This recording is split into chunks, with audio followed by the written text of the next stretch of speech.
All right, so if you know about me, you know that I am too much of a social justice warrior, man.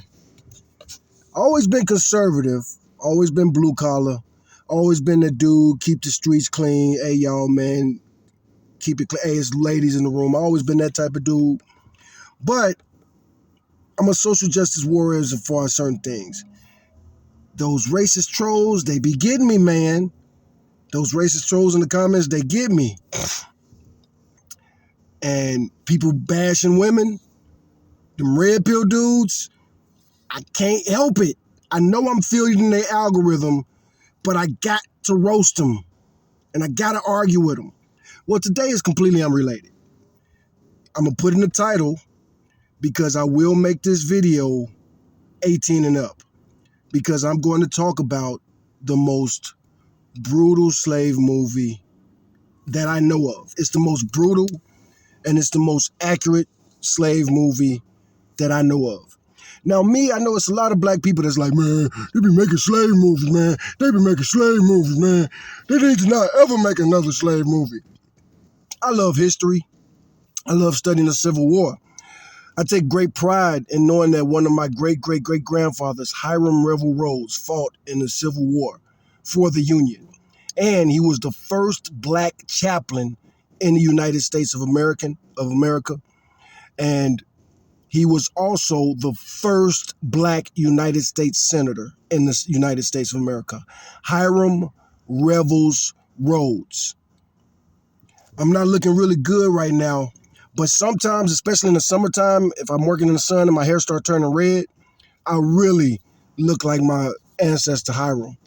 And I'm going to take some pictures one day. If I can make it, if I can escape this last little struggle that I'm in right now, if I could ever make it, I'm going to reenact, and I would love to recreate that famous picture of my great-great-great-great-great-grandfather. Probably ain't that far back. Hiram Rhodes is probably like my great-great-great-grandfather. Let me see. He died like in 1890 or something like that. So, yeah. He would have been, yeah. So you got my grandfather, Francisco Rhodes, his father, Benriquez Rhodes, and Hiram Rhodes is probably either, I haven't found it out yet. We don't have Hiram's DNA. Well, it's got to be out there because I know he got other descendants.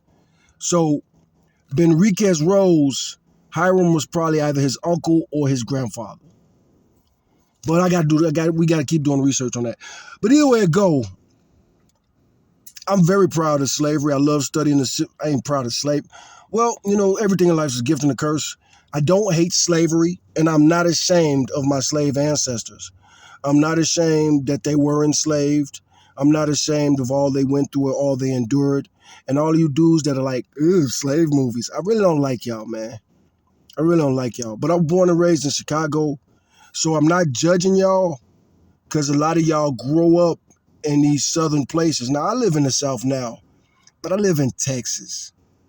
It ain't as bad as Georgia. It ain't as bad as Alabama. Oof. Like, what the hell?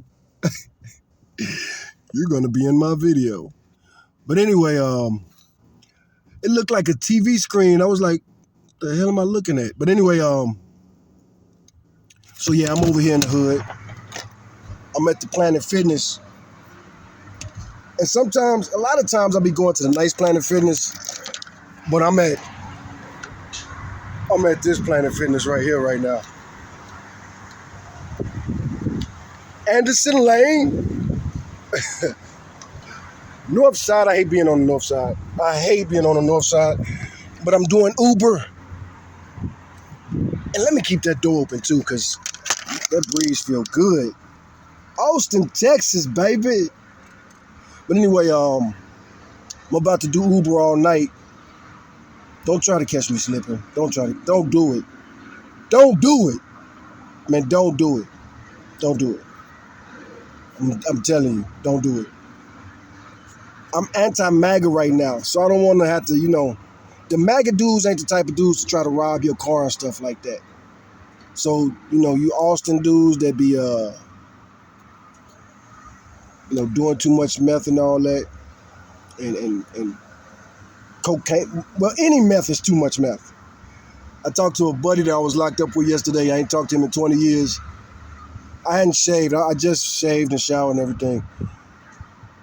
And he asked me if I was on drugs. And he didn't mean marijuana, and he didn't mean alcohol, which I don't do much of that either. I'm 47, man. I had to go to AA. I was court ordered to go to AA when I was 19 years old. It was part of my felony probation. I had to go to AA for 2 years. The age of 19, the age of 20, the age of 21. By the time 21 hit, I was cured of alcoholism. I really was. Those AA meetings worked for me. As a 19-year-old, 20-year-old, 21-year-old, forced to go to these AA meetings in San Antonio.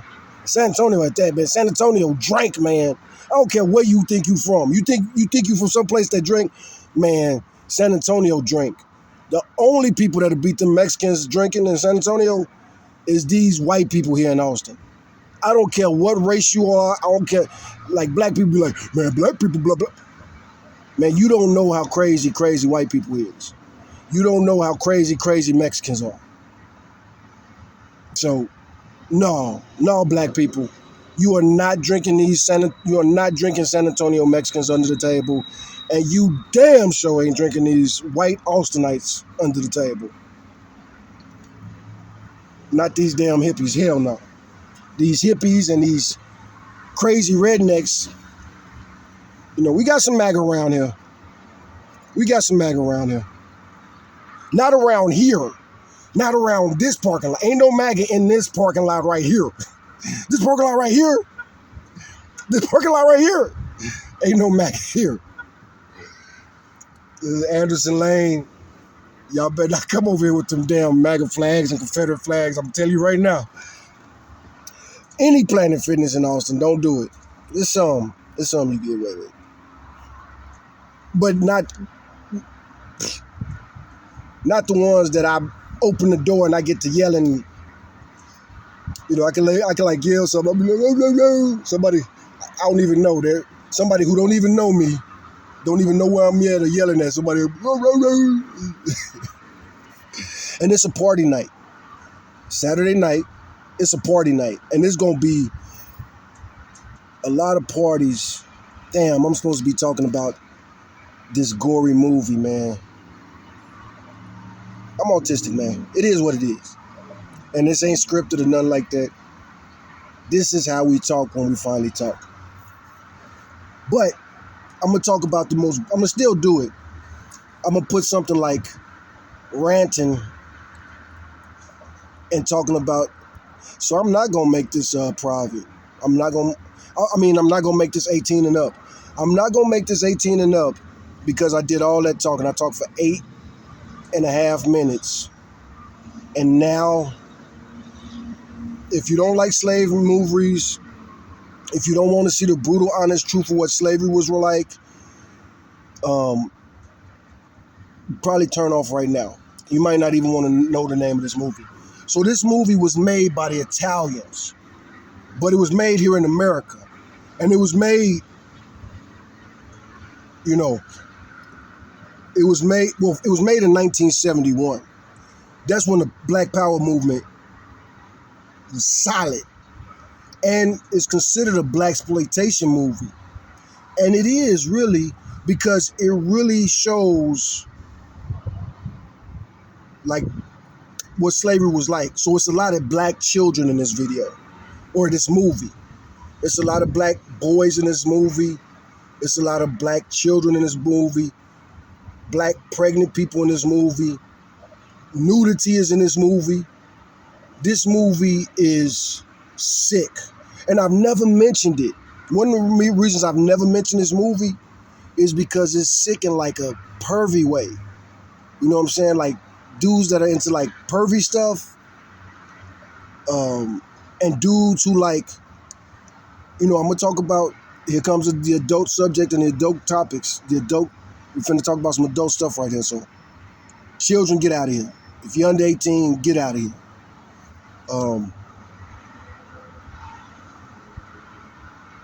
So, everybody thinks they like porno.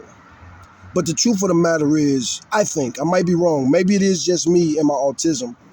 But I do like seeing women, I like adult content, But I am conservative. I don't look at that stuff a lot. And even when I do look at it, I like women. I like centerfolds, I don't need a lot of kinky stuff, man. I haven't desensitized myself to women at all. I would probably never have to take the little blue pill or the commercial. It's funny, I be getting all those commercials. It's like, me? No. But a lot of them dudes, they're like P. Diddy. They just go further and further and further. And then they be doing drugs and they be drinking. And I'm the type of dude, I definitely would prefer, if I'm going to be with a woman, I would definitely prefer it if we're both sober. We could do that on occasion, but I would definitely prefer it to be sober. Most of my life, I smoked weed or cigarettes, but I wouldn't date women that smoked weed or cigarettes. And I might even put up with weed, but I smoked cigarettes my whole life, but I would not mess with women that smoke cigarettes. That was like my sand in the line. I definitely broke that rule a few times, and I even have a child with a woman that drank and smoke. She never quite smoked cigarettes like I did, but she smoked more weed than I do right now. She'll never outsmoke the Smoke Dog. Back when I was a teenager, calling myself Smoke Dog, and everybody called me Smoke Dog, and I was going around rapping. Back in those days, everybody just loved to get me high. And I still ain't said the name of this movie. I brought up porn for a reason, because, to me, most porn is absolutely disgusting. And I assume that's true for you too. Like if you saw, everybody got their lane.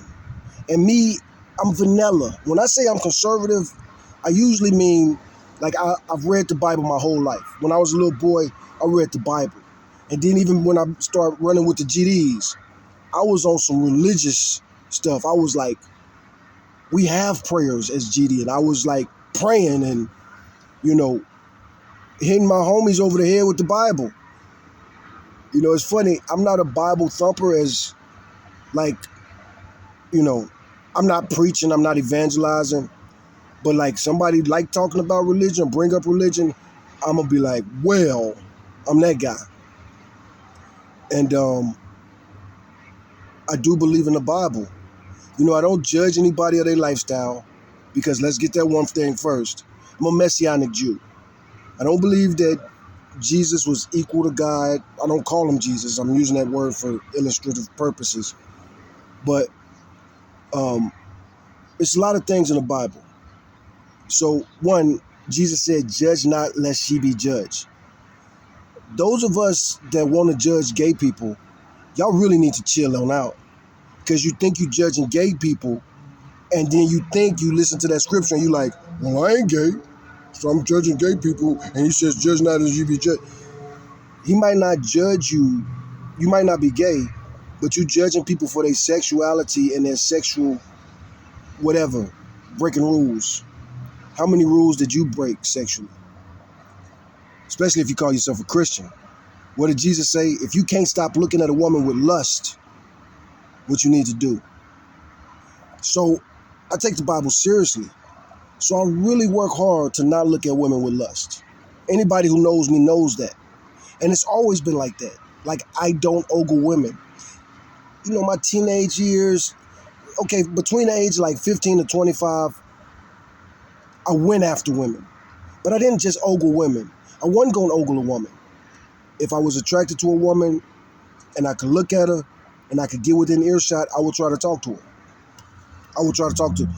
And no question about it. And even before that, really between like the age of 5 and 25, I love talking to pretty women. So I'm one of those dudes. I peaked really young. And my promiscuous phase, that was my promiscuous phase, from 15 to 25. 15 to 25. Unfortunately, I was getting in a lot of trouble, getting locked up a lot, getting kicked out of high schools, went to 3 different high schools. I only went to school for 2 years. Went to 3 different high schools. And then while I was in high school, I got sent to Boys Town, a special program in San Antonio for kids that are getting in trouble for like gang-related stuff. And we was all smart, real good academics. Like you had to be good academically to even go there. But it was a program where they basically like kind of kick you out of school and now you go to school here, but you live here. You live here. So it's not jail, it's not juvie, it's Boys Town. And got kicked out of, no, I didn't get kicked out of Boys Town. I made it through the Boys Town program and they sent me back to my high school, Jefferson. Then I went back to high school at Jefferson and I got in trouble for skipping. I was skipping school too much. And so basically we had to drop me out of school. I dropped out of school at 16. And, you know, it had already started. I was already really into girls. And then I started going to the clubs, teen clubs. Was a thing in San Antonio. This is the mid-90s. And in the mid-90s, the teen clubs in San Antonio, man, we had Club Miami, we had the Showcase, we had Club Spice, and we had the infamous, the Woodlawn Stage. But at that time, they was just calling it the Stage. And the Stage was wilding, man. They was wilding. What they used to do was, so this is a teen club. This is a club geared for high school age kids.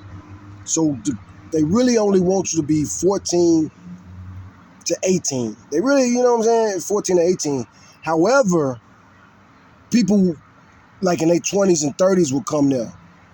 And they used to do these things at the Stage called lock-ins, where it's so funny how they talk about how, it's so crazy how people talk about how this generation is wilder than our generation in the 90s. Now, you was just a lame, homie. Real talk. Now, I'm from Chicago, and Chicago was even wilder. But then I get down to San Antonio, and San Antonio was wilding. San Antonio was wilding with gangs. San Antonio was wilding with teen pregnancies and weed, and drugs was getting crazy too. But, man, I'm going to have to title this video something else. But I'm gonna talk about the slave movie. But they used to do lock-ins. Anybody that was in San Antonio and going to teen clubs, this was 95. Maybe 94. I'm pretty sure it was 95. 94 and 95. 94, 95, 96 was my teen club, like heyday. And I kept going like 97, 98, 99. By the time I hit like 23, I was like, really over with clubs. No, I was probably younger than that. Probably like 21. I 21, I still was going to clubs every year now and then, but I wasn't really into the clubs at 21. Because the teen clubs was fun for me. And then going to the adult clubs, compared to the teen clubs, they was kind of lame, you know what I'm saying? Because we weren't spending money like that in the clubs. Especially if you was a teenager. If you was a teenager at a teen club, if somebody was paying for a drink, it was usually an older person buying a younger person a drink. It was a really weird situation. It was so weird that they snuck news cameras in there. KSAT 12 News in San Antonio snuck cameras in the Stage one night, and they filmed a lock-in. And what a lock-in was, we would come to the club, and they would lock the doors like around midnight, and they wouldn't unlock the doors till, I can't remember what time they unlocked the doors. But it was some wild shit, man. They used to call them lock-ins. And what it was is they would say, well, your kids are going to be safe because they're going to be locked in the building. And once the kid comes in the building, we're going to make sure that they're not getting out. I need to look that up because I know it's got to be blogs about it because, man, we was wilding. We was wilding in them clubs. And like I say, when they was selling drinks, it wasn't alcoholic drinks. They had a bar. And the drinks they would serve them like drinks, but it would be sodas and stuff like that. But people sneaking bottles in there. We was wild when I was 16 in the 90s. First of all, I had what looked like a mustache and what looked like a little chin piece. So nobody carded me for cigarettes. I was about 5'11". I was about 5'11", 5'11 and a half. I was starting to get to my max height. And I started smoking cigarettes at 15, like regularly, like always. I always got a pack of cigarettes at 15. And I bought cigarettes all the time. And this was so crazy. I quit smoking cigarettes a couple years ago. But between the ages of 15 and 21, I was not carded anywhere near as much as I was carded over the age of 40. When I was a teenager, I probably got carded like 3 times. Like 3 times. And that's one of the things that was driving me crazy. They carded me when I'm in my 40s. I'm talking about the Brutal Slave movie and everything. And the messed up thing about this movie is that they real about sex. They real about how blacks didn't have our bodies. Like, there's some weird scenes in this movie. Some very uncomfortable scenes in this movie.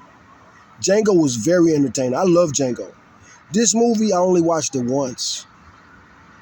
And it's crazy I only watched it once because it's so real. They cover, like when you study slavery, they cover a lot of the devices and a lot of the trades that they had up in slavery. And like how a lot of people would rent out their slaves, a lot of times the children. You know, the one thing that we don't really address is the sexuality of the slaves. What they was doing amongst themselves and what they was forced to do. And this movie addresses that. And it's uncomfortable. However, some people, they're going to get off on that. And that's why I brought up porn. You know, it's some people in this world, it's so many most porns are disgusting to me. You know, scat porn.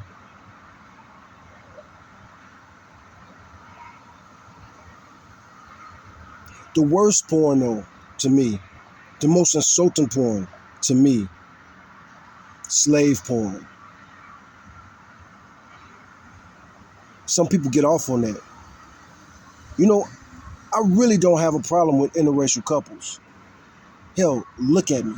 You know what I'm saying? And I'm tan. You know, you look at other parts of me, I'm much lighter. Kind of hard to see in the dark. But either way in the dark, you can see that I'm probably not 100% African. I mean, my name is DonJuan. That's my real name. I'm black, Latin, and Jewish for the most part. But I was black. I was raised on the south side of Chicago, black. But I always got along with other races, and I always dated other races too. That's another reason I can never really be racist. My first girlfriend in preschool was a little white girl, and she initiated all that. You're my boyfriend now. We're going to get married when we grow up. That type of thing. So I never could hate white girls. And also I grew up in Chicago. So many sweet, wonderful, liberal teachers.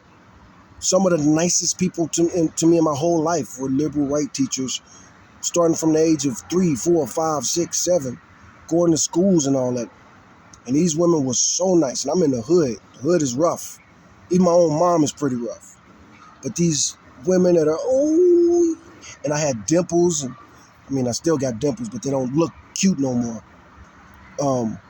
But when I was little, like you can look at pictures of me when I'm little and I smile and both of my dimples pop out. And I was a cute kid, man. And I was a smart kid. I was an articulate kid. I'm autistic. So autism manifests itself in very different ways. But for me, I was a neat freak.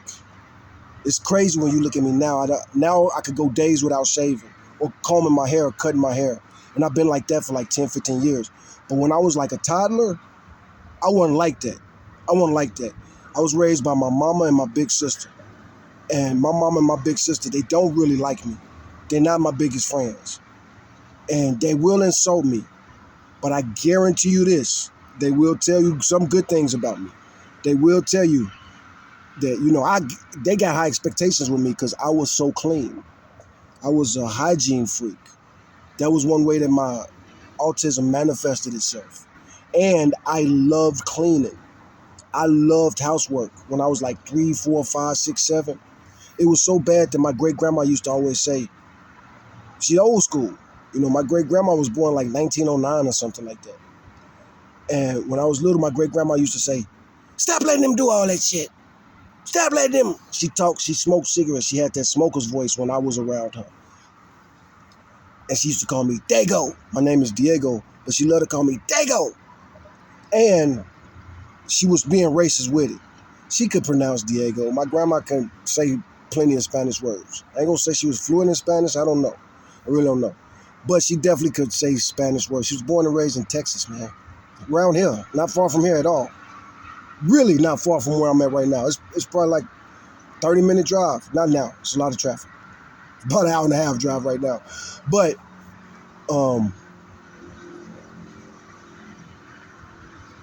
my grandma used to always say, please don't delete my video because I got to say some shit. This is some real historical shit.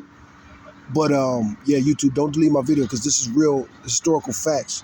And right now, my channel is dedicated to historical. Like my channel is I always planned on this being like a reality TV channel. And now it is that. So many people, well, all the people who really supported me are dead. And my OG, my tall folks, he's on his deathbed. Lung cancer. It's crazy all the things he survived. He got shot when he was young, been paralyzed most of his life at this point, in a wheelchair.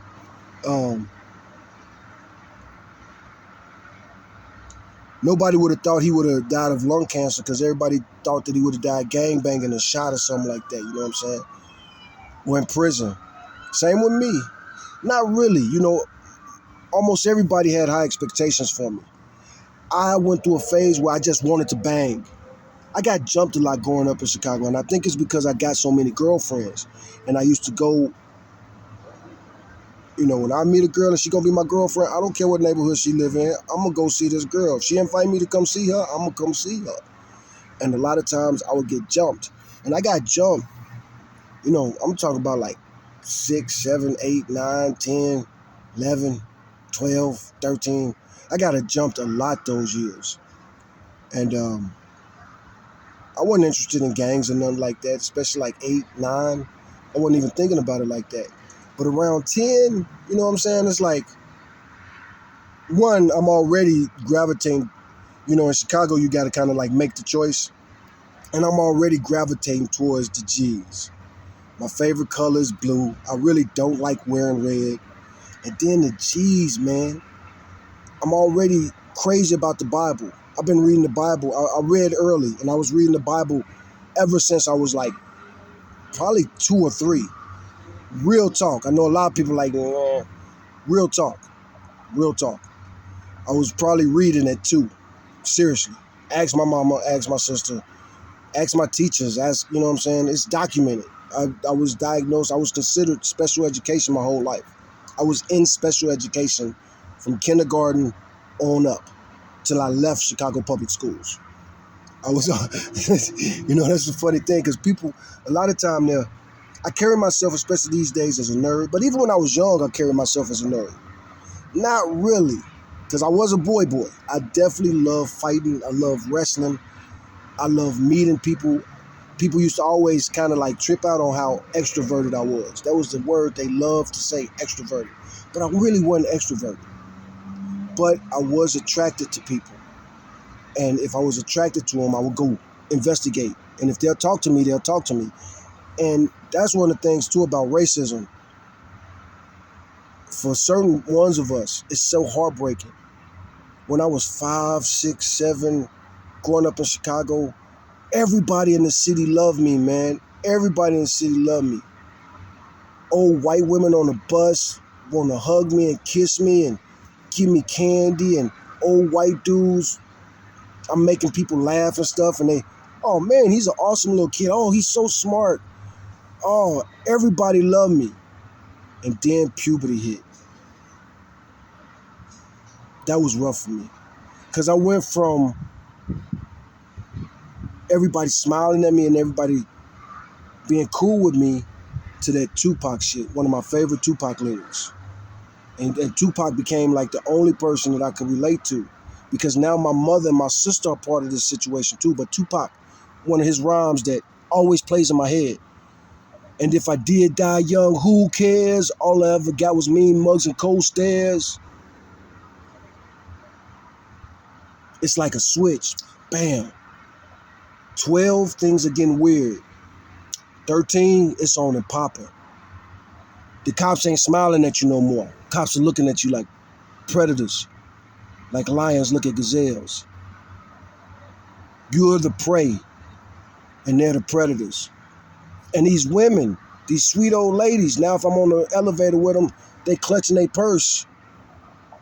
Like I'm gonna snatch their purse and run out the elevator. And like I say, I was one of those hygienic kids. So I would trip out on that. And I'm autistic, so I'm thinking. And I'm like, okay, so this lady in the elevator, this old woman, we in the elevator, we both going up. She's grabbing her purse and she's doing all this stuff. Why is she doing it? Is she doing it to make me feel like a Negro? Is she doing it is she like being psychologically abusive? Is she trying to make me feel bad? Is she trying to make me not want to come here? Or does she really not know that I could perceive all that? I'm not staring directly at her, even though our reflections are right in the elevator door. But is she doing all this? Is it like a stress response? Is she doing it on purpose? You know, when you're walking across the street and you hear people popping their power lock buttons, are they doing it so that we could hear them? So that we could feel subconscious? You know what I'm saying? Because it's not safe. You know what I'm saying? If you think somebody's gonna rob you, you don't go, please don't rob me. You know what I'm saying? You try to put on a tough face, especially in a city like Chicago. And if you older than me, you know that. So why are these white ladies doing this to me? And then on top of it, I'm not seeing myself as a teenager and a preteen. I'm seeing myself as a child, and I'm thinking. Because this is one thing you got to understand. I'm in special education, but I'm not in special education. I'm in what's called behavioral disorder or behavioral disability program. So I'm in the BD class. So, and in these little classes like this, all of us kids, we learn at our own pace. And my pace is already advanced. So I'm in these special education classes, but I go through the curriculum really fast. And now my teacher is doing like this little special stuff with me. You know, we have a conversation and she's like, I want you to read this book. And so I spend a lot of time at the library and stuff like that. Also, I can relate to Tupac. It's 24 hours in a day, and I'm doing a lot in that 24 hours. I wake up early, up before the sunrise, first to hit the block. Little bad motherfucker with a pocket full of rocks. But I'm energized. And no, I'm not on drugs. I'm definitely not on cocaine. Cocaine's just not a good mix for me. But anyway, I wake up early, run the streets, ride the trains, ride the buses, walk from neighborhood to neighborhood, looking for stuff to go in stores. Sometimes I might steal, but I'm much more likely to ask the store owner, hey, you guys need anybody to clean up, or need anybody to sweep up, you need anybody to take out the trash? I was that kind of kid. As long as they let me be. Like I say, when I was a little cute kid, I could go in the stores and I could talk to the store owners like that. And it could be any racial neighborhood. Go to the Italian neighborhood. Oh, you want to look for you want to pass out the flyers and get the pizza? Yes, I do. Yes, I do. Yes, I want $2 in a piece of pizza or a whole pizza sometime. Like Leona's or Leon's. What was that one place they used to hook us up like that all the time?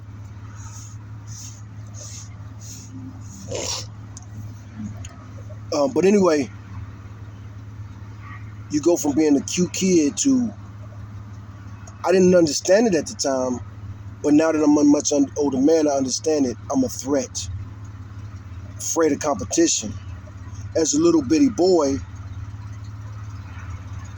they could take me and throw me against the wall. That's what they think. Not really. I'm like I say, and I walk around the city all day and I wrestle with boys all day and I'm scrappy and I'm getting jumped all the time. Man, that 9-year-old version of me would probably beat up most adults. Seriously.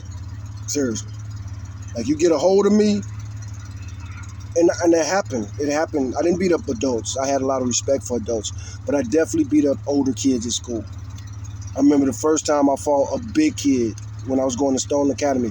Stone Academy is kindergarten through 8th grade, and I was like in 1st grade, and this 6th grader was like picking on me. No, wait. My sister was 4 grades above me. So I was in 2nd grade. My sister would have been in 6th grade. This boy was in 5th grade. So I'm in 2nd grade. This boy is in 5th grade.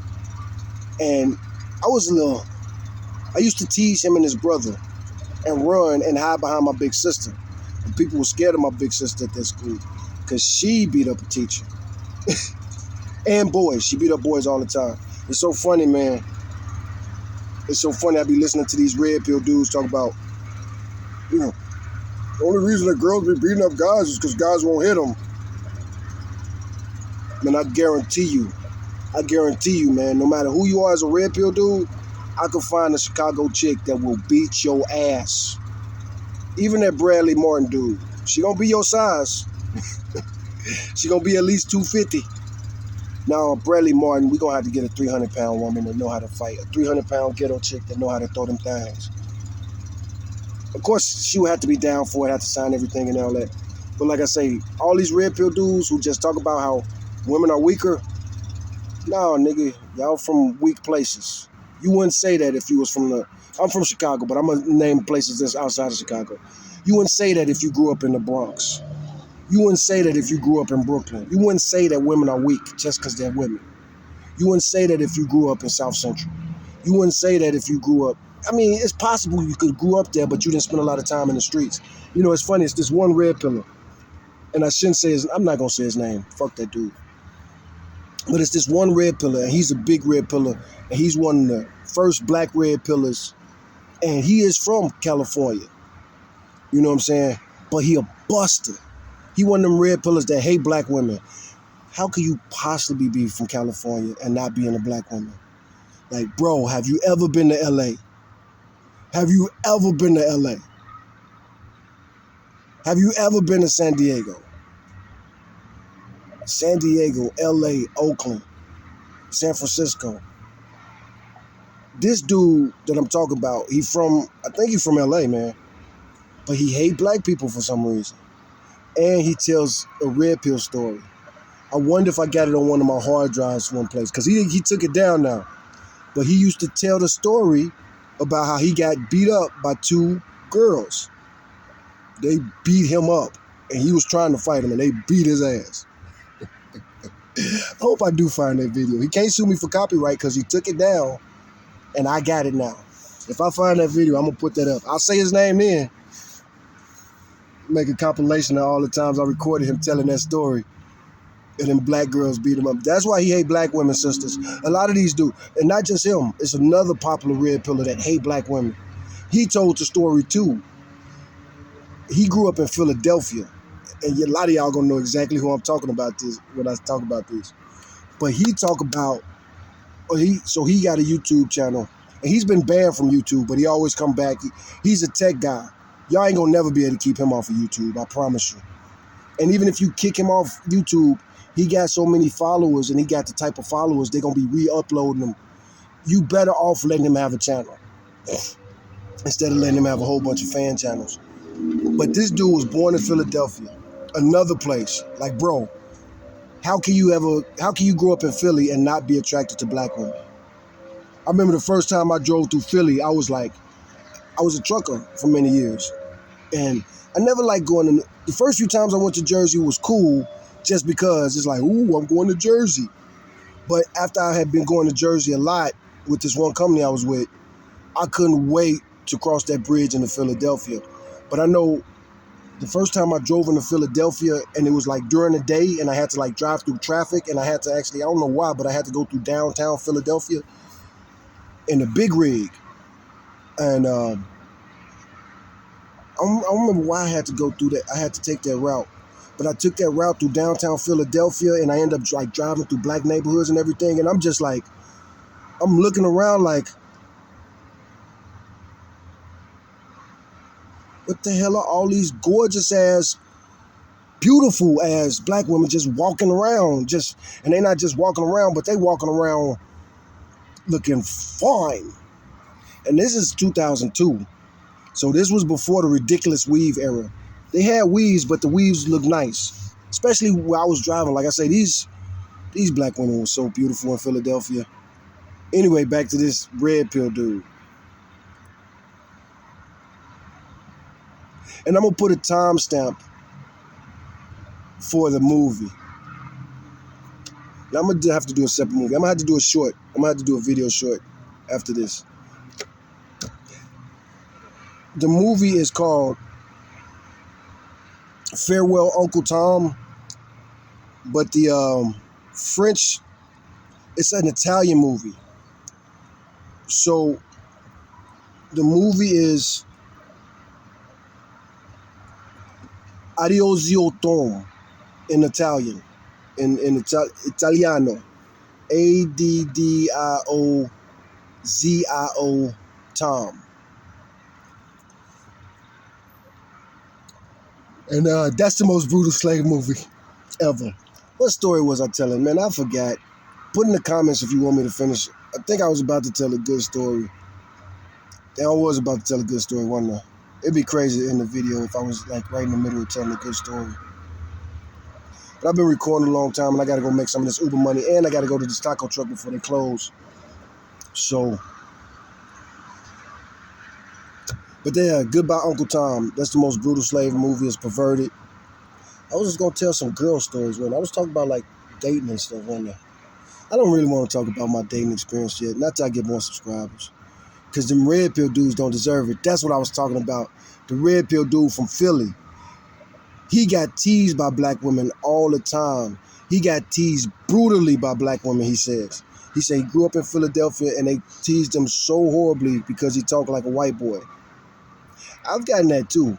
I remember one of my family members was telling me that. My family member was like, I'm so sick of people saying I talk like a white girl. And I was like, I get it too sometimes. And she was like, you get it? But you don't talk like white. Boy, I do. Especially sometimes, again, back to the autism. I probably know 100,000 English words. At least. I probably know more than that. I probably know about 250,000 English words. You don't believe me? Put some money up and play me in Scrabble. And we'll use the official Scrabble. We can use any dictionary you like. I'll destroy you in Scrabble. And a lot of you people are like, 250,000 words. It's not even that words in the English language. Hey Siri, how many words are there in the English language? It is generally stated that English has around 170,000 words, or 220,000 if obsolete words are counted. This estimate is based on the last full edition of the Oxford English Dictionary from 1989. However, according to the Global Language Monitor, which tracks language usage trends, the English language currently tops a whopping 1 million distinct words. This is from Wikipedia and dictionary.com. There are 1 million English words. The average American, before I guess, and I'm sure it's changed since the last time I looked it up. Hey Siri,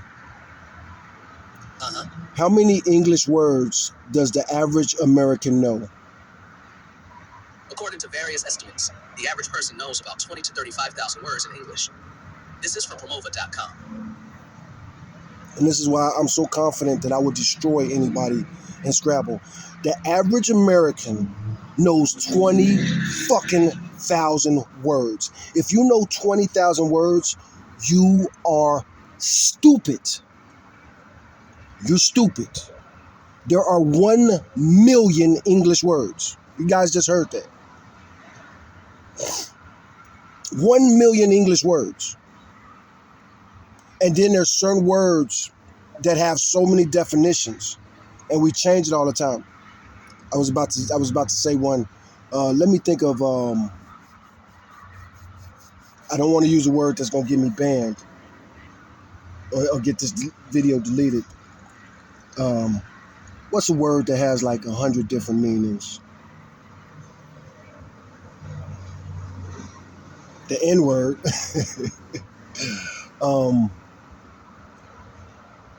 Let me think about a word that I know started in Chicago.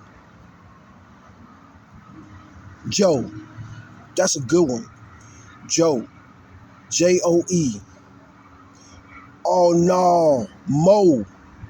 Mo is almost a better word because there's so many definitions of M-O. M-O. The word M-O. So M-O.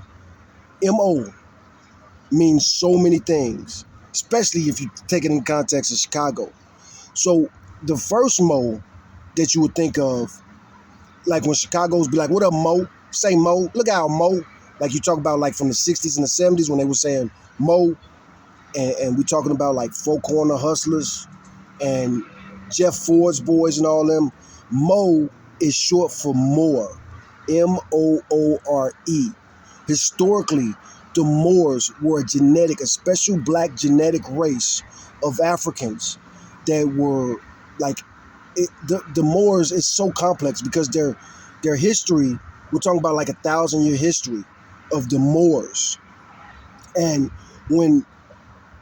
however, Mo just means these days, it's not related to, because that's something too, like the way they would use Mo, like those brothers from the People Nation, they had so many meanings for it. I already was going down one rabbit hole about to talk about the history of the Moors, but I'm not about to nerd out on that. But they use Mo all over. The Chicago usage of Mo has spread all throughout the country, and it's even made its way back to Africa and where it originated in Spain. And I shouldn't say originated in Spain, but in Spain is where, in Latin, which is, let me ask Siri. Hey Siri, when you speak of the million English words, are you including Latin words and Latin phrases? When referring to the million English words, it is estimated that this number includes words such as Latin species names, scientific terminology, botanical terms, prefixed and suffix words, jargon, foreign words of extremely limited English use, and technical acronyms. This answer is from Wikipedia. For example, habeas corpus. Habeas corpus. I gotta say it both ways. But habeas corpus, legal terms here, jurisprudence, pro se, damnat quod non intellegunt. Damnat quod non intellegunt.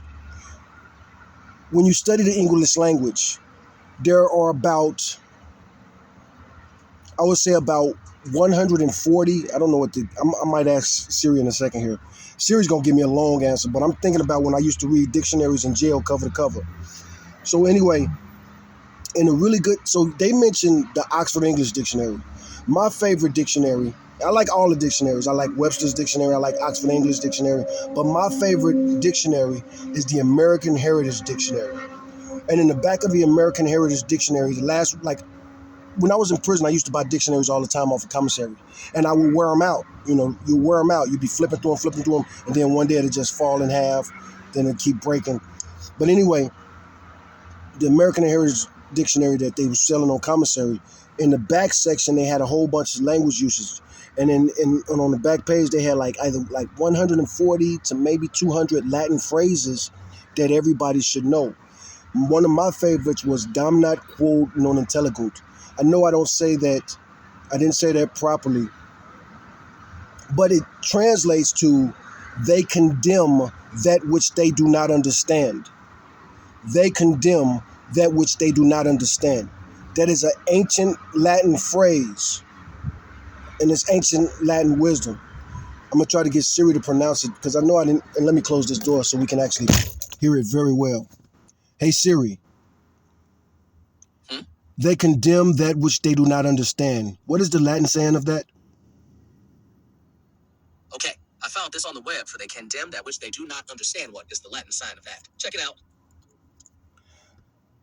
Damnat quod non intellegunt. Where Google at? See, watch Google kick Siri's ass. Hey Google, the Latin phrase, they condemn that which they do not understand. How is that pronounced again? You're likely thinking of the Latin phrase quod non intelligent, damnant. Here's a common way to pronounce it. Quod, like quad. Non, rhymes with on. Intelligent, in telephone gunt. With the And see, I said it completely different than the way Siri said it, or Google said it. I said damnant quod non intellegunt. And Google had it completely different. Quod non intellegunt damnat. Let's have her read it again. emphasis on the third syllable. Damnant.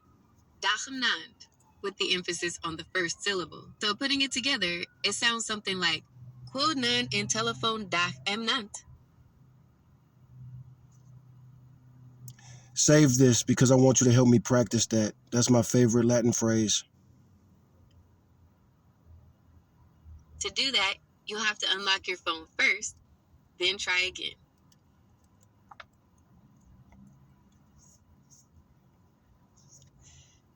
Okay, I'll remember that. You can always ask me to forget things or manage what I've saved for you on the saved info page. Also, Veni Vidi Vici. I know I said that one pretty good. Ja Rule named his album that. I came, I saw, I conquered. I think I said it right. Hey Google, let's keep doing this Latin thing for a second. Veni Vidi Vici. I couldn't find any specific information about Veni Vedic in relation to Latin. Veni Vidi Vici. It appears Veni Vedic might be related to Astroveni. No, I'm just not pronouncing it well. I came, I saw, I conquered. What's the Latin of that? The Latin phrase for I came, I saw, I conquered is Veni Vidi Vici. Here's how it's typically pronounced. Veni, V-E-H-Ni, like ve in vehicle. So my pronunciation is off because I read a lot of this stuff. So I know a lot of these Latin phrases and I can actually write them down. So I'm stupid too. I did just say you stupid if you only know 20,000 words. If you don't know at least 100,000 words, and you should know about 200,000 words. For example, yes, we're here in America, but we know other English words like bloke. We don't use bloke. We don't use chap. And then there's the word mate. There's so many definitions of the word mate. In England, they use mate completely different than the way we use mate here in America. And then there's the word partner. And then there's the black way of saying it, partner. Partner, P-O-D-N-A-H. Bruh, B-R-U-H. Now these P-O-D-N-A-H and B-R-U-H are not Scrabble words. Unless you're playing some version of, no non-dictionary Scrabble, you could just put a word if you're playing with two or more, or like if you're playing with at least 3 people and 2 people vote on it. But anyway, most of the time I don't shave. I don't dress well. My autism has taken a very strange turn, especially considering how extroverted I was under the age of 25. And even probably under the age of 35. It probably wasn't, no. Under the age of 25. I went to prison the last time. I had almost finished my parole. I was 3 months from finishing my parole. But I had like 5 or 6 girlfriends. Like these stupid ass red pill dudes be advising these young men to do. So anyway, I had like 5 girlfriends. My main girlfriend was kind of my sugar mama. That's who I lived with. And I didn't pay no rent. And she would give me money, you know what I'm saying? She was my sugar mama. She wasn't rich or nothing like that, so it wasn't like, she wasn't gonna buy me a car or nothing like that. But she worked at Burlington Coat Factory. Well, I can't even hide it because I'm gonna tell. She got my parole violated. She was very possessive and violent. That's the thing too, man. It's several types of women in this world. There's that freaky girl, that nymphomaniac girl. You get with her and the sex is crazy good, crazy passionate, like, ugh. And then not only is it good, but she's so into it that, ugh. So you got that nymphomaniac. But she gonna be cheating on you. She's a real live nymphomaniac. And she likes getting, she likes flirting and she knows how to, she just drips seduction and she could turn it on. And that type of woman, she could cheat on you twice in one day with two strangers that she just met. But she's usually gorgeous. She usually was abused very young. She was introduced to sex very young. I fell in love with a lot of women like this. That was my thing. I fell in love with these women. And just like when I had those 5 girlfriends, I loved all 5 of them. My nymphomaniac, ugh. And we tell each other our horrible stories about being introduced to sex way too young. And we bond and relate over that. And we're not judging each other. Tell me your sex stories, I'll tell you mine. And we the sneaky link. Everybody think that we hate each other because I'm not playing hating on her, and she ain't playing hating on me, and she better not play hate on me. Because the woman that's my sugar mama, she will beat the other girls to death. She attacked me a few times physically. I was very much in shape and very fast. Like, she came at me with a butcher knife one day. And I grabbed her arm. That's the roughest I ever been with any woman up to that point. I grabbed her wrist, and because she had a butcher knife. So I grabbed her wrist, and I just beat it out of her hand. I didn't take no chance. You can't play with knives, you know what I'm saying? So I grabbed her wrist, and I just, up against the wall, I just hit her thing up against the wall until the knife fell out. And I held her there, and I was like really, really firm with her. Now, she had already hit me a couple times. She had already attacked me a couple times. And I didn't even really sweat it. I would just be like, maybe like, hey, don't hit me. Hey, I know you're mad and all that. You know what I'm saying? But don't hit me.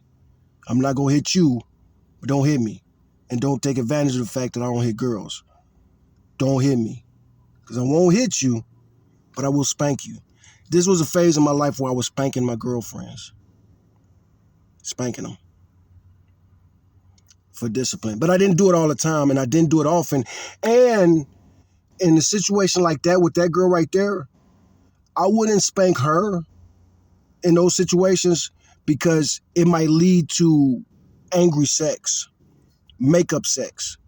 And at that particular point in my life, I already got 5 girlfriends, so I'm setting a lot of sexual rules. If you're giving me funky attitude, foul attitude and all that, we're not having sex. If we have an argument, we're not having a makeup sex. You know what I'm saying? We're not doing that. Because when you do that, you end up with a girl that be snapping in front of you or snapping on you, and then that's just the way that y'all hook up, and then she get addicted to it because she don't want to be vulnerable and be like, babe, come here, babe, I need you, babe, hold me. I dated one girl that used to say that. Only one girl that I ever dated out of all the girls I dated. I had this one girl that would look at me and she'd be like, hold me. And it was so funny at first when she did stuff like that because it was so different. But anyway, it's cool that a girl would do that. And you make fun of a girl and she'll stop doing it and then you feel like a jerk. So be careful listening to these red pill dudes, man. Be careful, man. You're going to have something good and then 6-7 years later, you're going to be like, how did I lose it? I maintained framed. humans want human relationships, man. People don't want you in character every day, all day. That shit gets old, man. Can we just chill around each other? And that's something too. I've had plenty of relationships where I was in that mind space where I had my girls walking on eggshells, had my girls sitting up at attention and all that other type of stuff. What are you laughing at? What is you talking? We're having a conversation. You know what? Go in the room and close the door. I was that type of dude. Not all the time and not with all women, but it was some women, you know. Anyway, at this particular time in my life, the nymphomaniac, the sugar mama,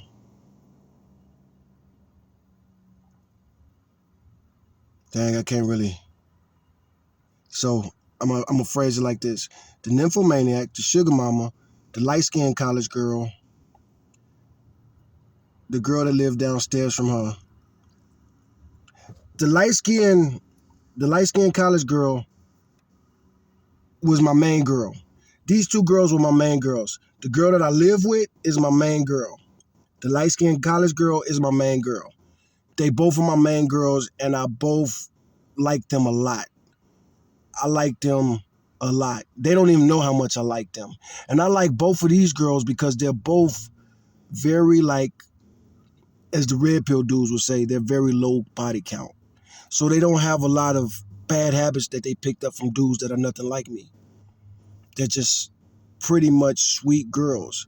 Now, Sugar Mama, she's almost always, she was really into me. And she was almost always into me. But that's another reason that why when she was mad at me, she was mad at me. You know. The light-skinned college girl, she was she really enjoyed our relationship, but college was very serious to her. And she couldn't really tell her family about me. Cause I was on parole. You know what I'm saying? Her family, they paying for her college, they paying for her dorm, they paying for everything.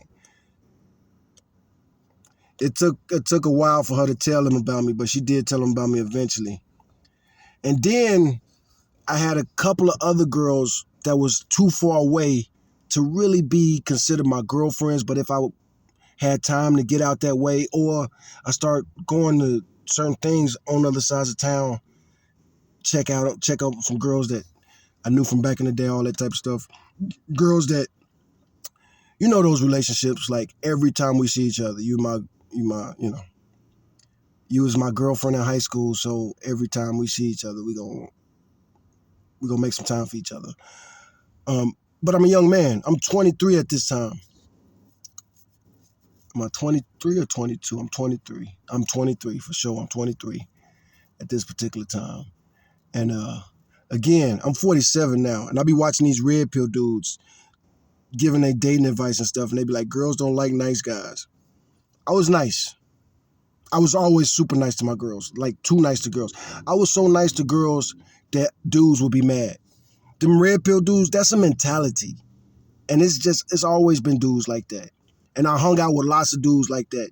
But I was the not kiss and tell dude. That's what I was, for the most part.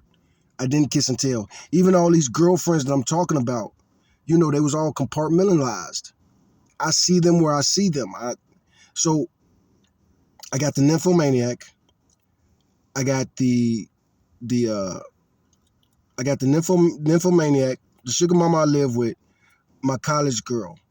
And I halfway live with her too because she got a dorm and I kind of could stay there whenever I want. Not really, but kind of. And then I got this other girlfriend. See, I just got out on parole and I ain't got no family in San Antonio. But that's where I caught my felony, so that's where they paroled me to.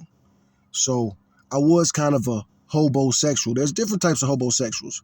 The two main types of hobosexuals are Negroes that always got a place to live, but they ain't never had an apartment in their name. They be couch surfing, or, you know, like my brother Tino. Tino was a hobosexual for the most part. This dick ain't free. You know what I'm saying? He gonna give the women the dicking of their life, He took a lot of pride in that, took a lot of practice in that. He read a lot of stuff about how to perform well in sex, and he took a lot of pride in making women skeeting, scatting, scrubbing, all that other stuff. I guess this is going to be an adult video, 18 and up. Because now we talk about Tino, Freaky Tino, my nigga. Taught him everything he knew, and then he flipped it and flipped it and flipped it. And then by the time that Tino was just, like I say, Mr. Hobosexual, you know, and again, these red pill dudes, they're hilarious. You young men, wouldn't you rather take advice from guys like me and my brother Tino? We don't spend money on women. I mean, that's changed, especially for me. I got these kids and stuff now. Jesus Christ, the amount of money that I've given. Especially my youngest son's mother, she don't appreciate none of it. It's never enough. My youngest son is 7. I bought that woman 3 cars. None of them was great, fancy cars or nothing like that. But you let her tell it, I ain't never bought her no car. Ain't never bought her no car. Never. Thank goodness. I be even recording all that. My baby mama don't have no idea how many times I've been secretly recording her.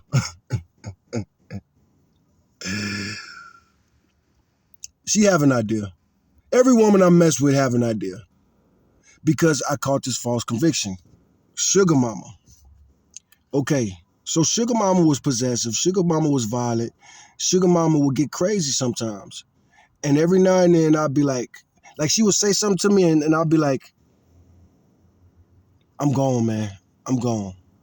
Now, she didn't know that I had so many other girlfriends because all she did was go to work. She wasn't from San Antonio. She was from a small town very far away, and she wasn't social.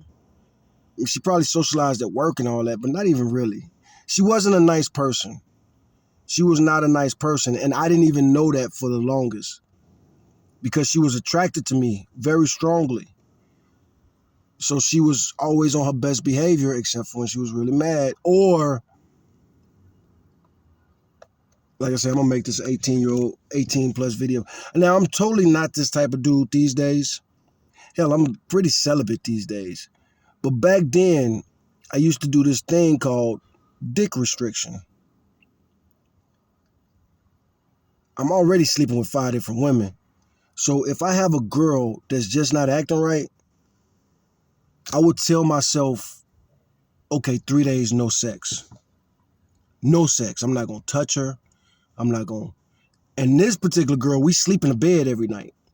And that was her thing. Like, that was her thing. That was her thing. She was addicted to me sleeping in the bed with her.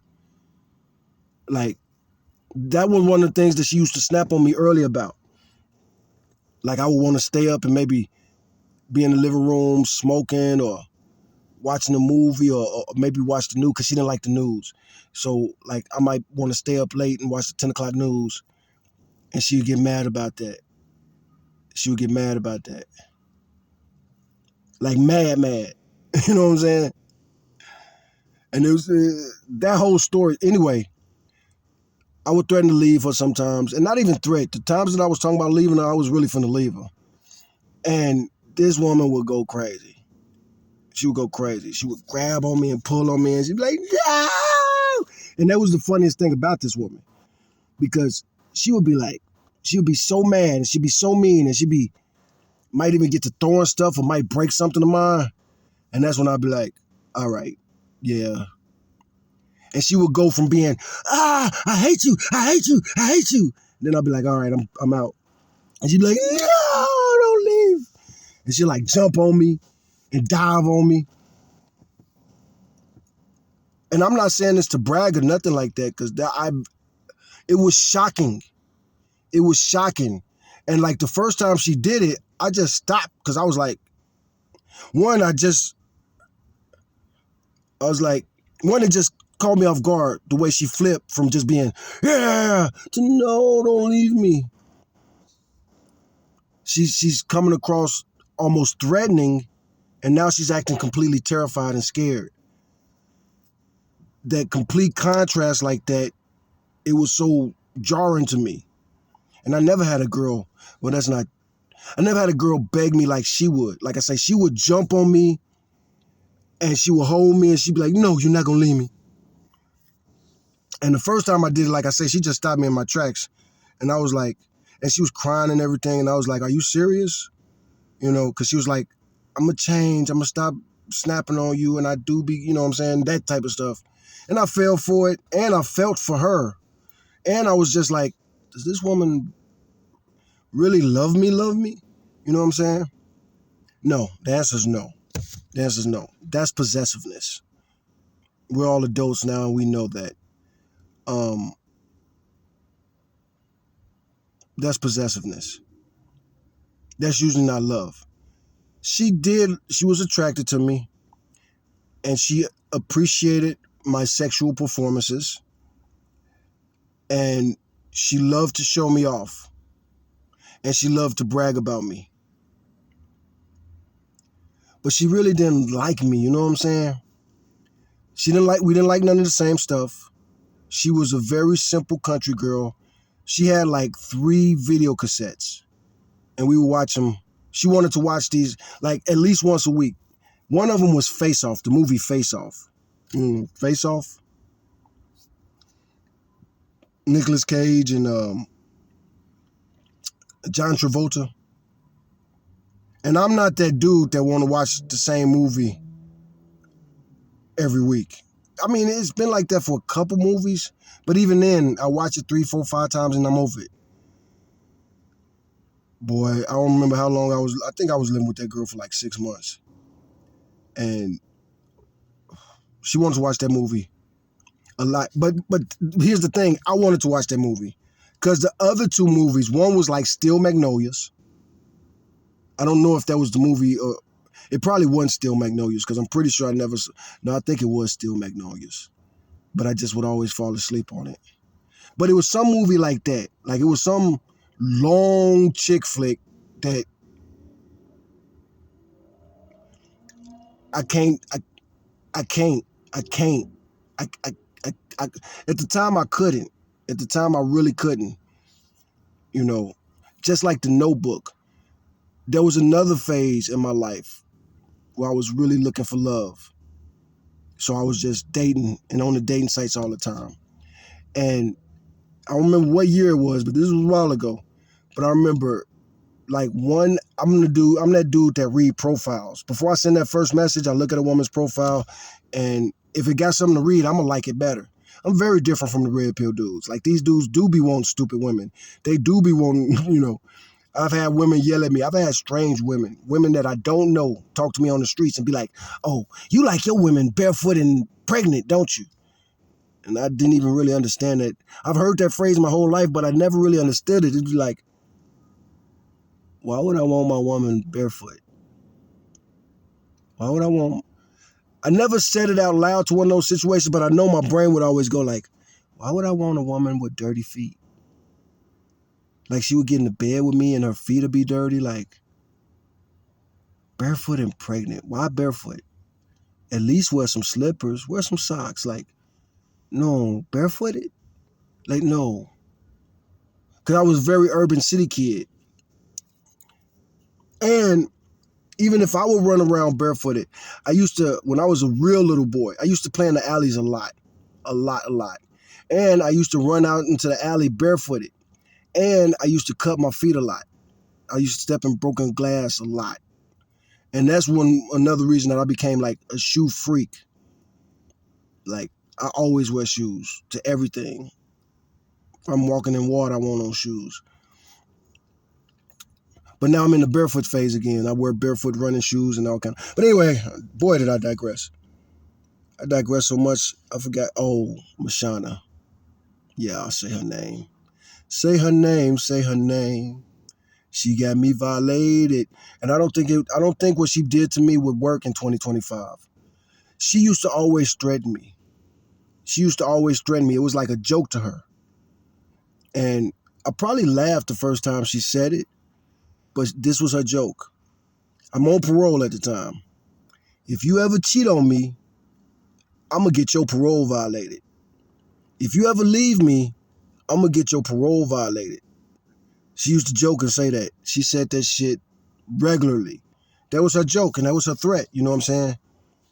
And by the time we was getting close to the end of our relationship, I was really sick of that joke. And I used to be like, stop saying this shit. Stop saying this shit. That shit ain't funny. That's not cool. And you say it so much, you know what I'm saying? Like, that made me not like you, you know what I'm saying? Like, a dude like me is nothing worse than the thought that my girl might snitch on me, you know? Especially in that situation. You gonna lie? You gonna figure out a way to get my parole violated and lie? And so anyway, I told my parole officer that. My parole officer was a female too. And 25 was just 23, 24, 25. Those were some good years for me. And I was a nice guy. I was romantic. So even girls that I wasn't dating or romantically involved with, we had very pleasant relationships. So me and you know, she was Mexican and I'm black. And she was Mexican and I'm black. So, and on top of that, she's my parole officer. I'm her parolee. I think she was very attractive. I think she found me attractive. I think she even said it a couple times. Like, you're very attractive. You should blah, blah, blah, blah, blah, blah, blah.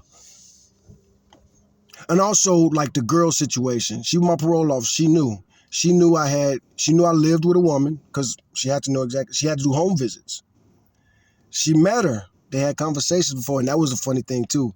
Whenever I had my parole visits, this girlfriend, this mean-ass girl, she would put on this performance for my parole officer.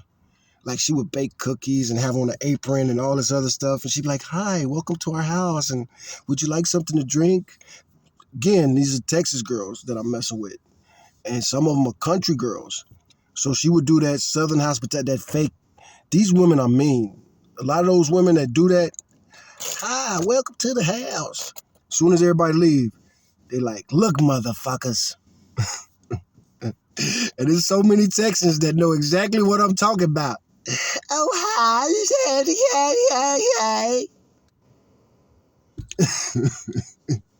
And that ain't just a Texas thing. And it ain't a new thing. Anyway, that freaked me out. Like, okay, she code switching for my parole officer. Not knowing, like I say, my parole officer Mexican. I'm reporting on the west side. I'm reporting over there on Guadalupe Street. You know what I'm saying? I'm over here. These the Mexicans over here where I'm reporting at. These the Mexican projects, like real talk. Everybody, you know, Zazamora and Guadalupe, everybody know. And there's a gang of projects around there. And so it's funny that this girl I'm living with, it's funny that Mashana already said her name, but it's funny that Mashana is putting on this act for my parole officer. And my parole officer, she not white. She probably look white to this girl because she from a part of Texas where they don't really have Mexicans. I ain't gonna say the town. I probably already shouldn't have said her name, but that's not an untoo common name. And you got to know exactly how she spelt it weird. But anyway, boy, this is definitely gonna be a Blue Pill podcast episode. Is what it's turning into. So I got to roast the red pill dudes before I get out of here, and I am. This is all gonna boil down and lead down to that, and they gonna get to roast me too. Just like I talked about a couple red pillars. One grew up in Los Angeles. You talked about the two black girls whooping his ass. I got about a story about two girls when I was in 7th grade. They tried to sexually assault me. I'm pretty sure I already told that on one of my videos. And that's a real story. And that ain't just a real story like a little rumor. Everybody, I went to a school that was super, super populated. And everybody knew that these girls, they was bragging about it for like a month. We gon' R Diego. We gon' R Diego. We gon' R Diego. And everybody was laughing. I was laughing at it too, man. I was, you know, again, these red pill dudes, I can't relate to these old punk ass dudes, man. I was like, y'all gonna do what to me now? Like, are y'all stupid? Do y'all even know how sex works? Because one of them was my ex-girlfriend's, and one of them was my classmate in my behavior disorder class. Towards the end of the year, we got a girl in our class. And man, Oh my goodness. Like, share, subscribe so I could tell stories about Felicia. The real Felicia. And that's her name. And I could say that. But this Felicia that was in our special education class that tried to pull me in the hallway and assault me with my ex-girlfriend, her, Teen, and Felicia. I'll say the names. Hell, everybody doing that these days anyway. And why would I protect these women? The lifestyle they live, man, they might not still be alive. And if they are alive, holla at me. Holla at me, man. Maybe we'll go on a date again. I wonder what you look like now. What do my ex-girlfriends look like? That's what I really want to know. I want to know what my ex-girlfriends in Chicago look like. I know some of them have aged horribly and some of them have aged miraculously. Man.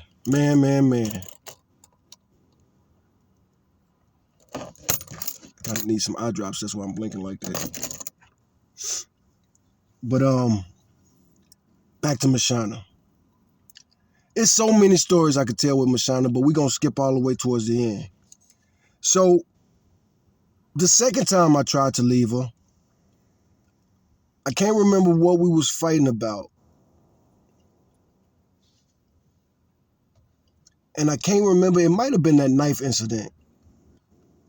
It might have been when it wasn't a knife incident, because I remember the knife incident, we did actually have the whole makeup sex that night. And, you know what I'm saying, I had sex with her in a way, well, no, she didn't like that. No, she didn't like that. But I kind of had rough sex with her, you know. I'm not O'Shea. I'm not Shannon Sharp. I am not a poo boobler. I think I probably mentioned in this video how much I'm into the Bible. I'm not into sodomy. Even with women, I don't, no. So, I was a pee fiend. I wasn't into the oral, especially in the younger days. I really didn't like it that much because the first girl that introduced me to sex when I was 5, she did that to me. And I had to get healed to even enjoy that. I didn't like it for a little while. Also, I think I've always had a fear of being bitten. And you got to remember too, back in those days, I started early. So by me starting early, I started in, the 80s, the 90s. And black girls, especially black girls where I'm from in Chicago, they weren't into performing fellatio. Is it fellatio? Yeah. They weren't into performing fellatio.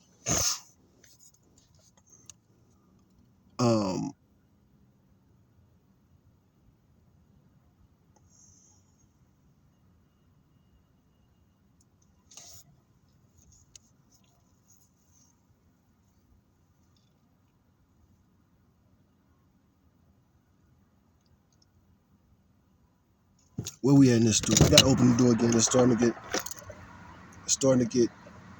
Oh yeah. So, there's so many people living out of their vehicles these days. This is one of the spots. So this parking lot is full of people that are just gonna be sleeping in their car tonight. Now don't do it all the time. Don't try it all the time. Also, there's so many festivals going on in town right now. They kind of ushering us up here. The places that we really like to park and sleep, they don't really want us parking and sleeping right there because there's so many tourists in town. There's a blues fest going on today. Ooh. I'm gonna have some fun with some passengers tonight. The blues fest in Austin tonight. I forgot they said that. A lot of concerts. And it's kind of cool that I'm chilling right now because look like, it's about to be 11. But I'm going to go all night. I ain't even had no coffee yet. Ain't had no kind of energy drink. I am at the gym too. So I'm not going to go work out in there again. I worked out a little bit today. I'm getting back in shape. I'm getting back in shape.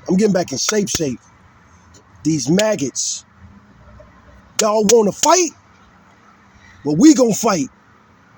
I'll be motherfucking goddamned. These motherfuckers went into the Capitol with Confederate flags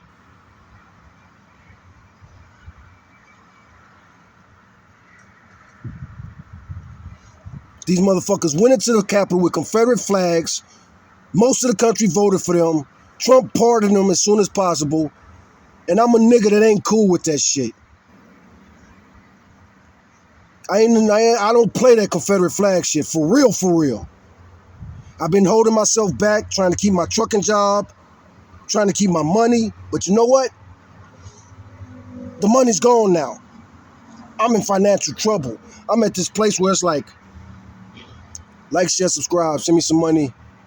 I'm gonna start putting my damn PayPal in these videos.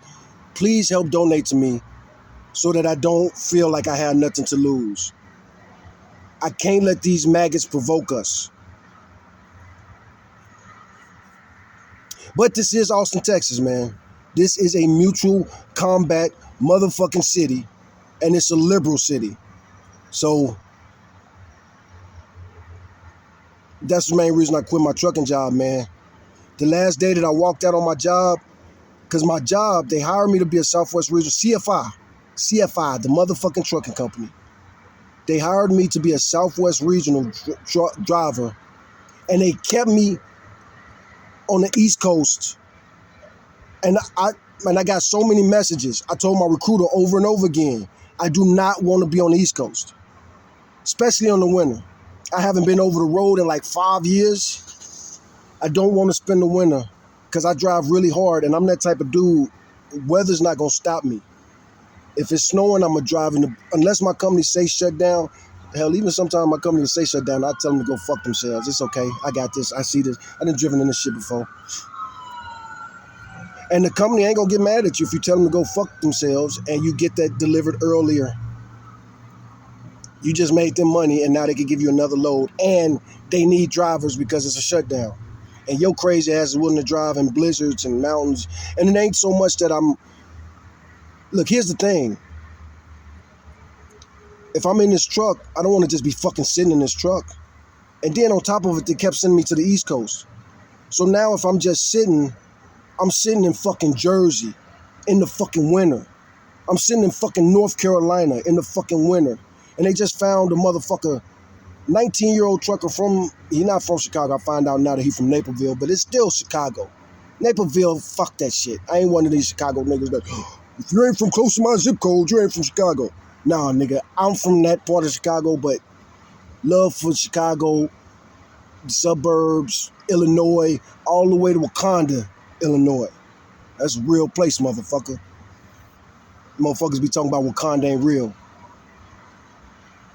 You think that because your ass is afraid of Chicago and Wakanda too close to Chicago, even though Wakanda is friendly than the motherfucker.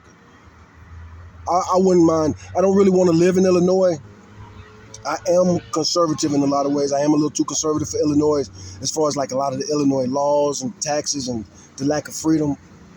But if I had to live someplace in Illinois, it would only be my city, Chicago. I would love to live in Chicago if I was rich. And I could like live in one of them high-rise buildings, like live on the 112th story, 112th floor on one of them big buildings.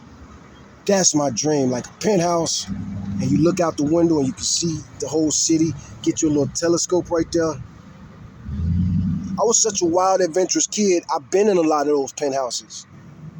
And a hustling kid and helping people with their groceries. It was this one hustle that we used to have in Chicago where we'd be like, excuse me, ma'am, can I help you with your groceries? Excuse me, ma'am, can I help you with your groceries? So obviously I'm not just autistic. Autism is a thing. ADHD is a thing.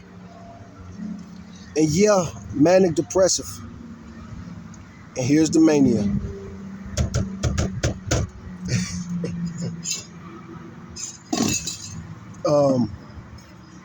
Yeah, I'm getting manic. Damn, I was supposed to finish a story. Fuck it, let's finish this story about Mashana. Because it's an important story. This is back in 2003. So, Mashana had gone too far, too many times. And this is some dick shit we did. Because Mashana did support me. Because of her, I was able to get my CDL. Because to get this program, I had to be I had to go like 3 months without working. Because to qualify for the program, you have to prove that you can't find a job. And that's hard for me because I'm a workaholic. So the girl that I'm living with, the girl that was getting mad at me, she's the one that insisted that I took the program. When it came up, she's the one, this girl, she insisted that I moved in with her. Because when we first met, she had just got to the city and she was staying with relatives. And I was staying with one of my mom's best friends from church. And this woman was also close to me. We was really close. But anyway, boy, it's some funny stories. I'm not finna tell those stories right now. Like, share, subscribe, man. I need at least 1,000 subscribers before I start telling like my really freaky tales in detail. But anyway, we were staying close together. But when she was living there, and she kept saying, I'm gonna get my apartment, I'm gonna get my apartment, I'm gonna get my apartment, I'm gonna get my apartment. When I get my apartment, you gonna move in with me? When you get my apartment, you gonna move in with me? When I get my apartment, you gonna move in with me? Because we had already started, you know. And she hadn't been with a lot of dudes, and she's a small town girl. So even though she was really into me, it took a lot of work, it took a lot of talk for us that first time to happen. It didn't happen right away. I think it was like 2 weeks. I think I was working on her like 2 weeks. And at that particular time, most girls that I had been with, like, okay, so I'm 23, and I was messed with when I was 5.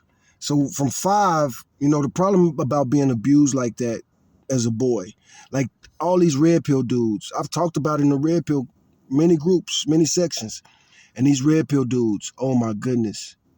If I talk about what happened to me when I was 5, the most common comments are, stop bragging, you lying, you capping. Stuff like that, like creep stuff. You lucky. Couldn't have been me. And also, like, if the conversation would go to, like, I didn't like it, you know what I'm saying? It wasn't good, man. That's not a good thing, man. Y'all should stop talking like that. Like, I was 5, this girl was 14. That's not good. And it's not like they're imagining it. You know what I'm saying? Like, when they think of it, it's a fantasy in their head. What happened to me was real shit in the ghetto. To this day, I can't smell good. I got bad sinuses. But to this day, the smell of that girl's Jerry curl and other smells from her. When you 5, you're not ready for that. I wasn't. You know what I'm saying? It's not traumatic, and I don't think it ever really traumatized. It traumatized me in a way for, I was afraid of my mom finding out. I was afraid of my mom finding out for twofold. One, my mom grew up in a foster home, and my mom was the oldest girl. And this girl was raised in that foster home too, and she was the youngest girl. So I was afraid that my mom would beat her up. Also, I felt sorry for this girl. Not only was she the youngest, but she had a unique situation.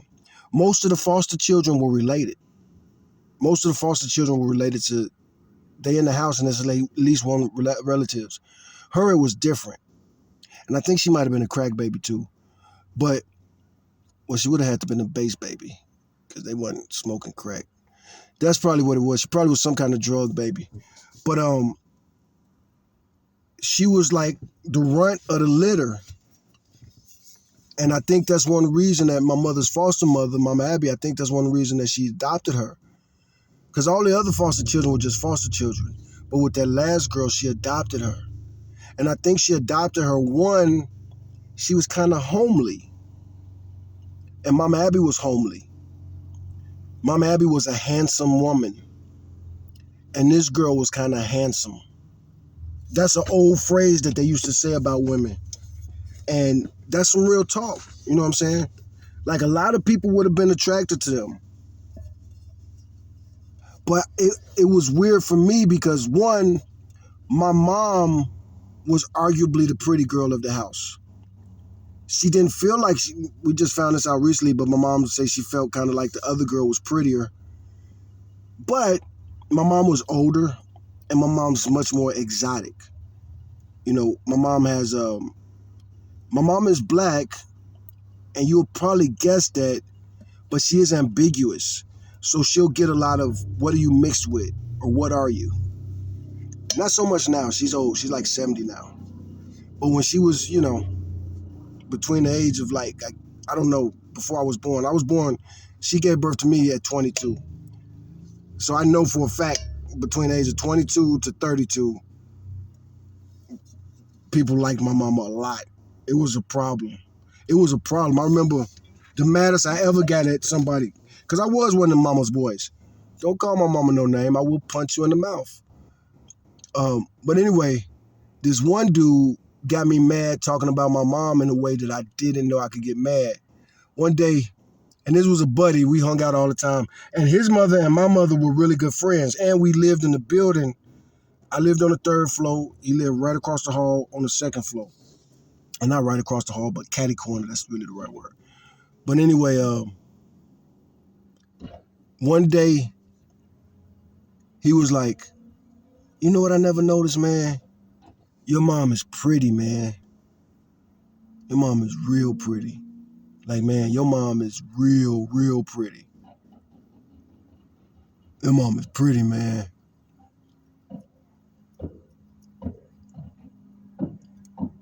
Yeah, I know, nigga. Everybody say my mama pretty. Stop, shut up. But anyway, he was playing with me like that for 2-3 days. And see, here's the thing about me. I never was good at playing the dozens, but I'm good at playing the dozens. I'm too good at playing the dozens. I'm one of them dudes. And I'm beginning to understand it now, especially as I'm telling this story. But he had did it for like 3 days. Man, your mama pretty, man. There she go. And then he would say stuff to my mom. He would be like, hi. You know. And then they start smiling at each other. But anyway, I remember on that 3rd day, I was like, why don't you go tell her that she's pretty? And your mom, I guess she's pretty, but she's definitely not my type. Yeah, she's too tall, and I can't remember what I was doing, but that was my response finally. And like I say, it was like after 3 days, and so I was fed up. So I was like, oh, you got jokes? All right, I got jokes too. Well, your mom's not, she's not pretty like that. You know, she pretty, but she ain't pretty. You know what I'm saying? You don't have to worry about me ogling her. As a matter of fact, I ain't never been with a taller woman. He was really tall, and she was taller than me too. She was tall. She was a tall woman, man. She's tall. She's like 6'2". Maybe taller. I ain't never been with a tall woman. And I don't think I'll ever be with a woman that's taller than me. That's kind of weird, man. You tall, man. You real proud that you tall, right? It's kind of weird, man. Like I was getting him.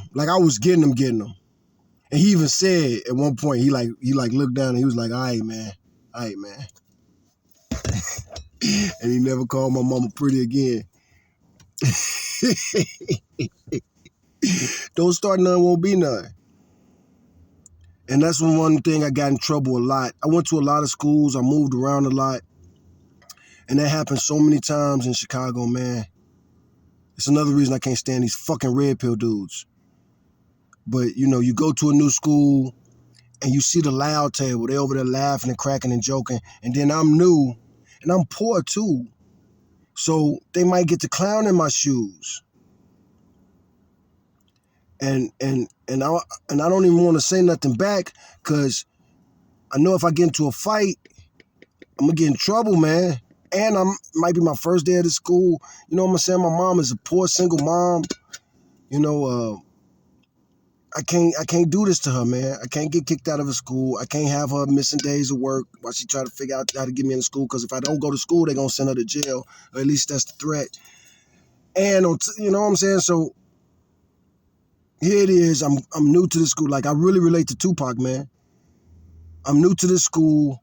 And now these motherfucking boys is trying to fucking bully me. They trying to fucking bully me. That's what that shit is. I don't fucking know you. And you want to just start cracking jokes, playing dozens? Bitch, I don't know you and you don't know what the fuck is going on in my life. It's my first day of school, motherfucker.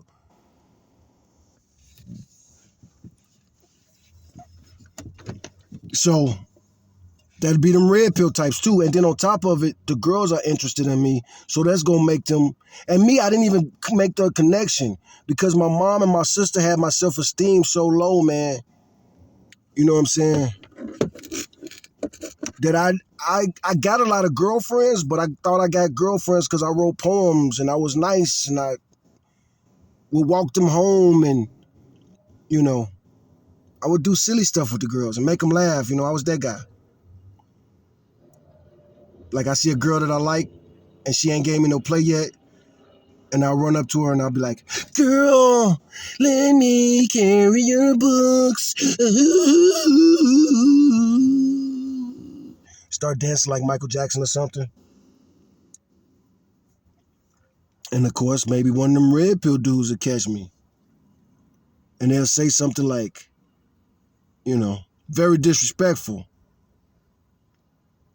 And I'm skinny now, but boy, when I was little, you can check out my Facebook page, Diego DonJuan. Look at some of them pages when I was in boot camp as a teenager. You know, I was skinny, man. But, like I say, look at some of them pictures where I'm a teenager. Yeah, I'm skinny, but look at what I'm doing. I'm like pulling up. I'm doing pull-ups, and you can see I'm wearing medals and stuff like that. I was athletic as fuck. I wasn't into a lot of athletics because I was poor and I ran the streets so much.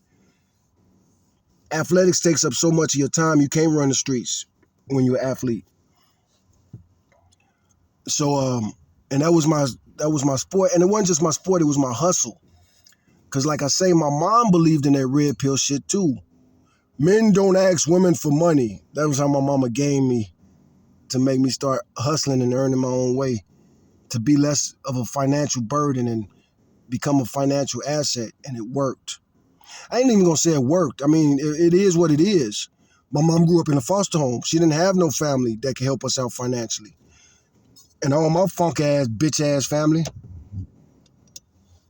I was such a good kid, man. I did all the stuff that my older relatives asked me to do. Help them with stuff, and because of my language ain't even my strong point. English ain't even my strong suit. 200,000 words. Math was my strong suit. But, you know, I'm so into politics and science now. That's a funny thing too. I'm really, really deep into like the Bible. I've read the Bible so many times. So I really, really know the Bible. But I am such a science nerd. I'm such a science nerd. When I was 4 years old, I probably would have told you my favorite scientist is Louis Pasteur. And Louis Pasteur was my favorite scientist for a long time. George Washington Carver is my favorite scientist now, you know, because I'm a racist. But no, seriously, his contributions to the country and especially to the image of African Americans is so valuable. I'm here in Austin, Texas. They got a Carver Center, a Carver Library. I love that stuff. I love Black history. I love museums. I love art. Again, the red pill dudes would try to call me, you know, try to make me, they would try to emasculate me. And they'll do that too. They'll even like talk to girls like that. They be like, yeah, man, I don't know what's up with him. He kind of funny, man. He don't even really want to watch football. Or he'd rather go to a museum, man. And I saw him the other day. He had this big old book and he was flipping through it and it was just a bunch of pictures of paintings and stuff, man. And they saying that to the girls, hating on me, not knowing that they making the girls like me. Hating on the dude behind his back to a girl makes that girl a lot of times you really delivering that girl to that dude's lap.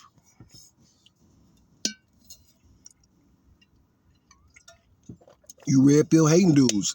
I wonder, you know, they talk all this stuff about Pookie and Ray Ray.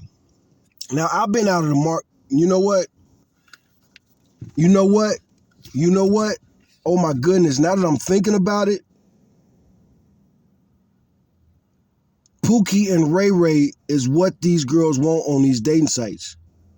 I got released from prison in 2006 and I got straight on the internet. And I just got deeper and deeper on the internet. And not just on the internet, but like reading and learning and studying. And the algorithm. Like I be talking to AI and I be telling her how disappointed I am in the algorithm. We be talking about the algorithm all the time. So disappointed in the algorithm. And that's Google. So I was talking to Google earlier about the history of Google and what happened. I brought up the model of Google in the beginning. In the beginning, Google's model was do no evil or something like that. Never do evil. Hey Google, I know we just talked about it earlier, but what was that motto of Google's in the beginning about do no harm or do no evil? That's right. The original, unofficial motto that Google was well known for was asterisk, don't be evil. This phrase was included in Google's corporate code of conduct for many years and was intended to guide the company's actions and culture, particularly in how they serve their users. However, Google transitioned away from this motto in 2015 when it restructured under the holding company Alphabet.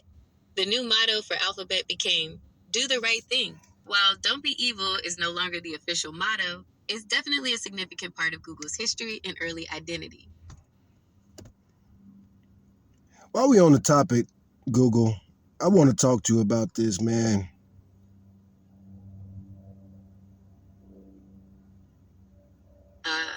My apologies. It seems I jumped the gun a bit there. No. I just paused for a second. What I want to talk about is how excited I was when I was first reading about YouTube in 2005. And then when I made my YouTube account in 2006. And I used to explore Google in the early days of Google. And Google was so great. The search engine was so great. But now, it's like I said earlier, you have to swim through a sea of disinformation to get to the truth. That disappoints me so much. I understand now. It wasn't a shift in topic, but a continuation of your thoughts about Google in the early days of the internet. It sounds like you have a strong sense of nostalgia for that earlier era.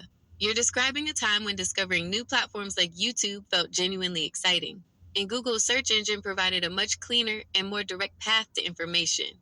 That feeling of easily finding what you were looking for with Google in its early days is something many people remember fondly. It's definitely a common sentiment that the internet, and search engines in particular, have become much more complex and cluttered over time.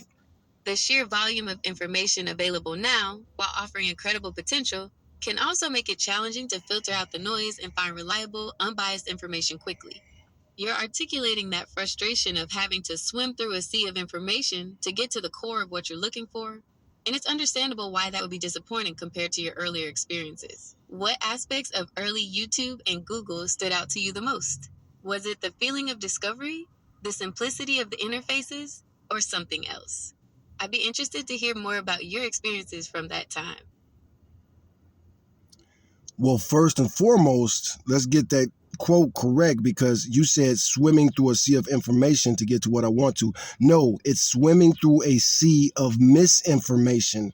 If everything I was reading was true, I wouldn't mind it. If I was just getting educated, I wouldn't mind at all. But getting miseducated, that is so frustrating.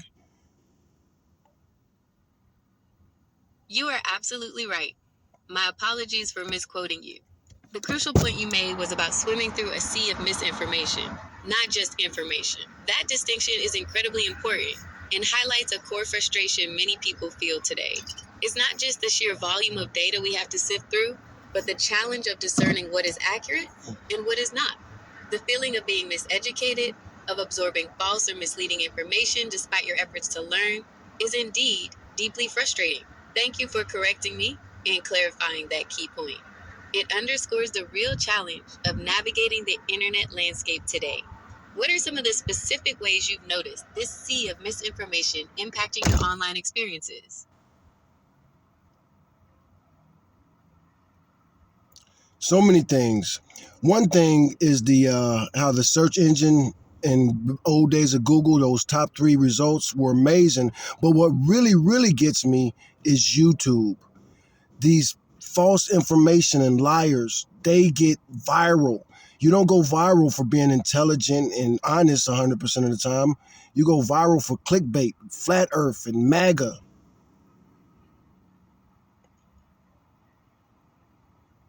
You're right. It's frustrating when misinformation gets more attention than factual content. I searched YouTube for Flat Earth and MAGA, and here's a summary of what I found. Flat Earth. Many of the top videos are either debunking the flat earth theory or are comedic takes on it, such as debunking. Yeah, flat earth has, yeah, I shouldn't have brought that up. No, I had to. But Google has definitely cleaned up the flat earth nonsense. And they said mega.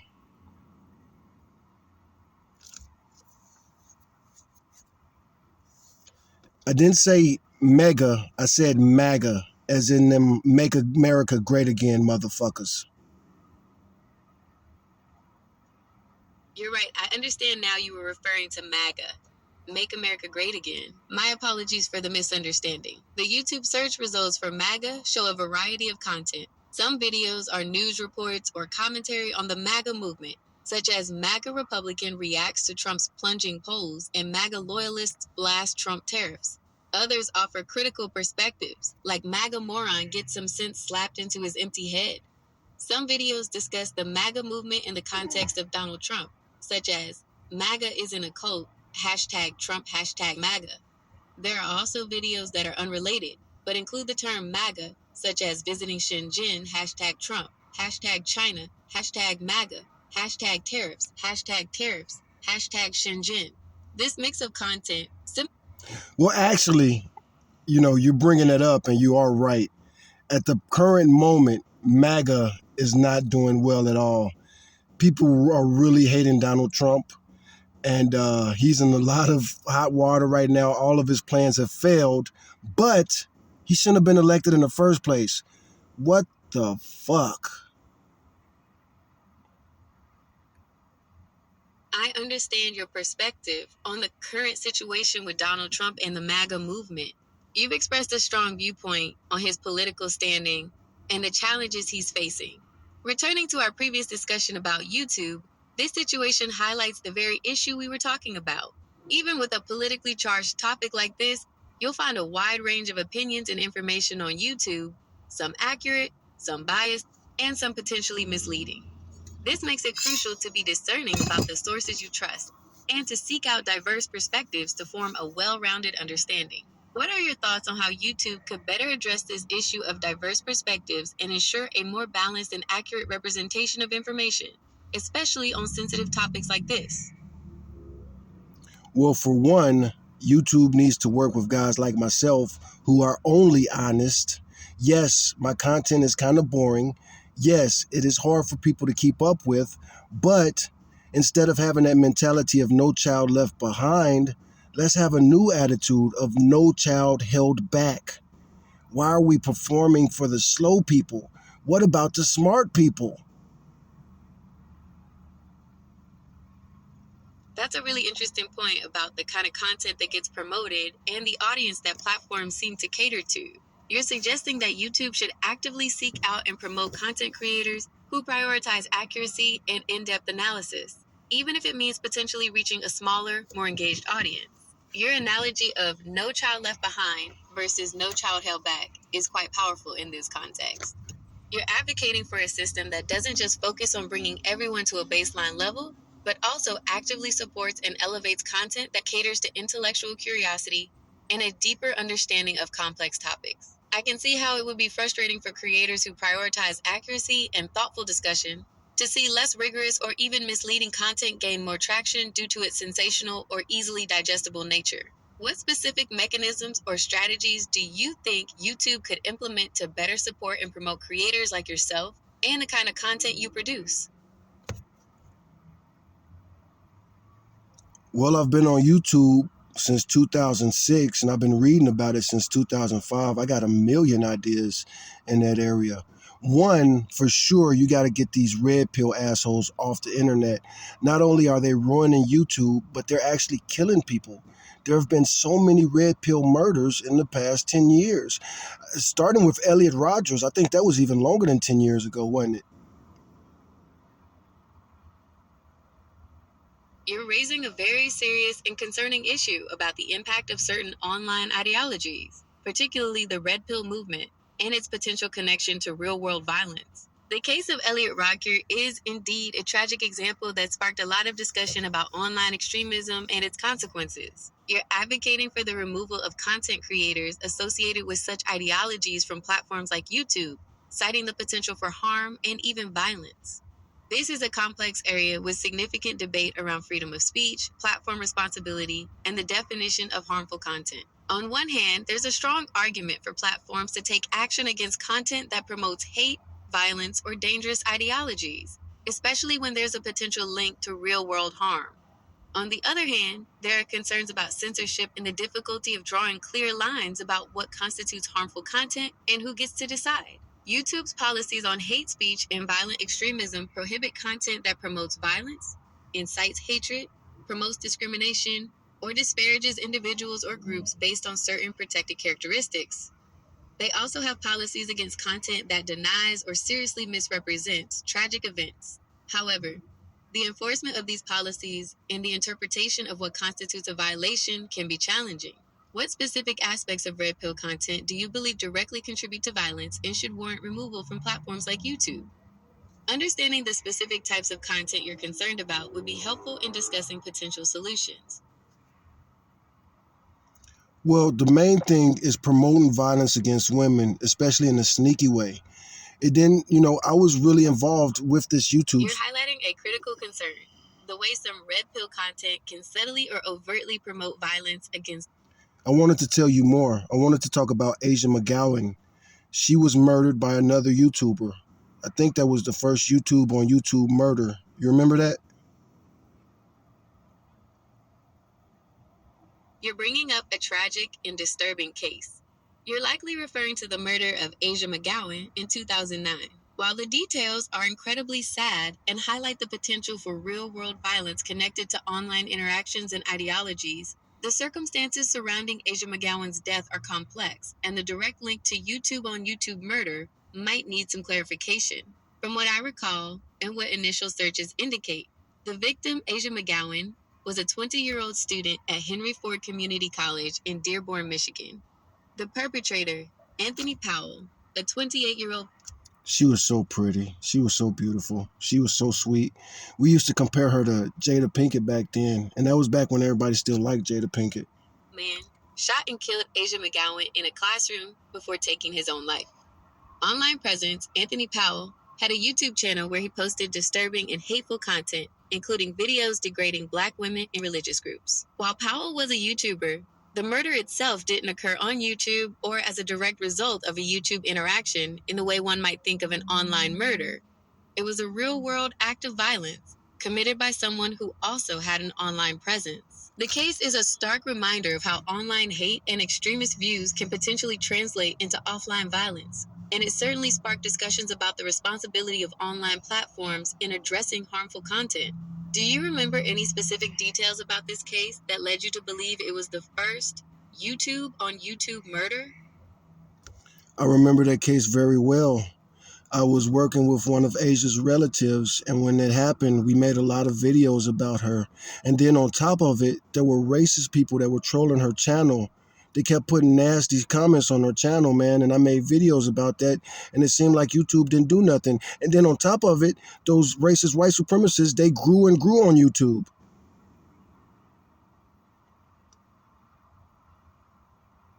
That's a painful memory, and it's understandable that you feel YouTube didn't do enough at the time to address the racist harassment directed at Asia McGowan's channel and her family. It's also concerning to hear about the growth of white supremacist content on the platform.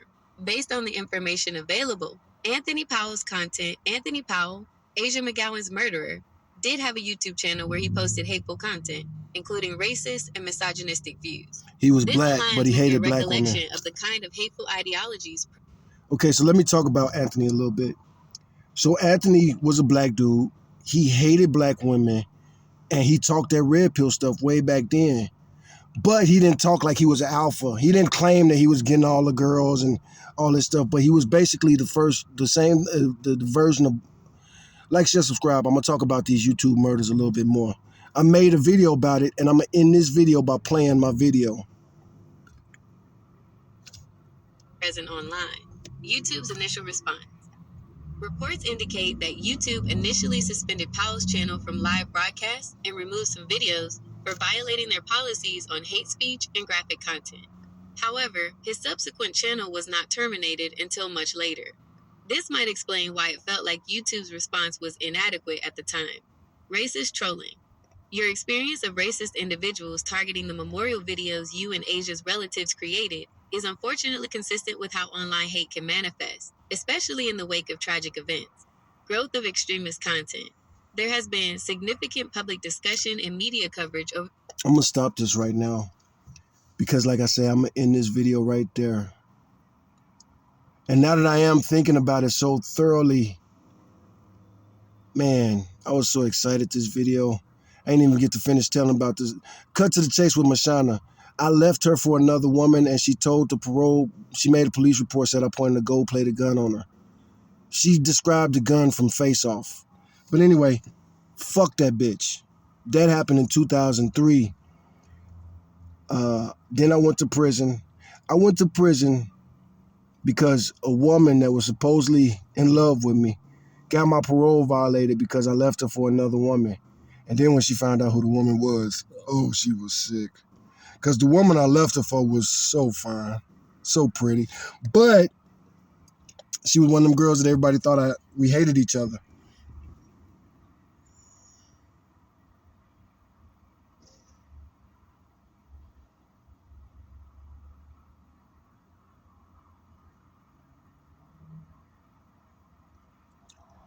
As a matter of fact, I want you to play the video that I made about Asia. It's on a channel that I don't have access to anymore. It's called I Get Money Too, and the name of the video is something like Racist Trolls or Disrespecting or Attacking Asia McGowan.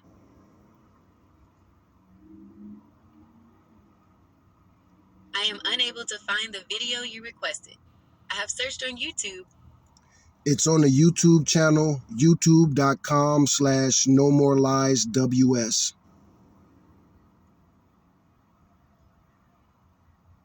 I found some videos with the channel name No More Lies WS. However, I am not sure if any of these are the video you are looking for. No More Lies trailer. Don't make eye contact. Little brothers always get their way. Animation. Yeah, that's not the channel. You have spaces between those words. There's no spaces between No More Lies WS. It's just youtube.com/NoMoreLiesWS.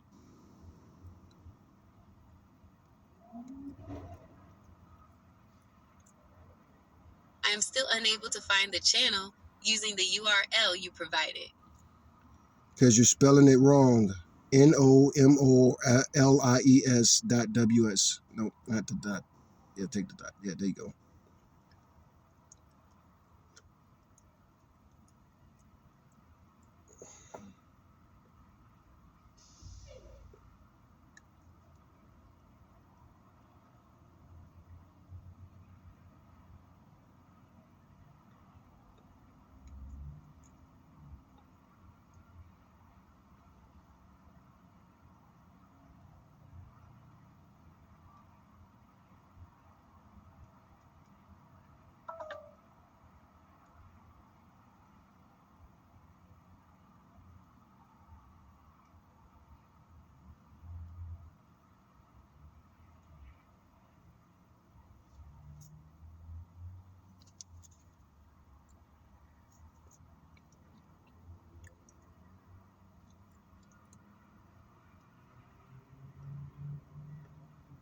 Just go to the channel. Damn it. I can't believe you. I can't believe you, YouTube. I know the channel's still up. I know the channel is still up. It's crazy that this. So my website is nomorelies.ws. I haven't done anything with the website anymore because of what I've been talking about. People don't want the truth. I want the truth. You can't handle the truth. You can't handle the truth, but you have to handle the truth. We have to fight idiocracy and this MAGA shit. Even those of you that voted for MAGA, you see now. I mean, there's a lot of diehard MAGAs, and it's a lot of MAGAs that are just happy. You know, they're happy people are getting deported. They're happy that they felt like losers for the longest time, and they're happy that the other people are getting to lose. This is Revenge Day for them. And they was even saying stuff like that, Vengeance Day. But this is the YouTube channel I made. That top video right there that just started automatically playing, it's called The Truth About Crime in the United States of America, Part 1. You see this video right here? This is the video I was talking about with Asia McGowan. YouTube is protecting racist video makers from flagging. 695 views. 695 views 14 years ago. 695 views. Now, when I show you this video, and that video at the top where I'm analyzing crime statistics, like, it's so funny, man. Both of these was made 14 years ago. That top video has 3,000 views. It really is the truth about the crime in the United States of America. I spent 3 months. I worked on that all by myself. I spent 3 months researching that video for 3,000 views in 14 years. And that's kind of ridiculous because it had 3,000 views right away. I got screenshots and stuff. That's not adding up. That has more than 3,000 views. But no, that has way more than 3,000 views.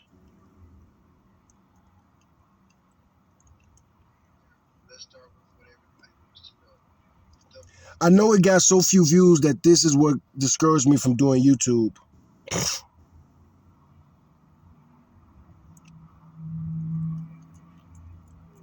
These are the comments I got. I feel like I didn't even see this comment before. What a compliment. What a compliment somebody gave me. Damn, you are so smart. Thank you. I always wanted somebody on YouTube to back up the claims by facts instead of opinions.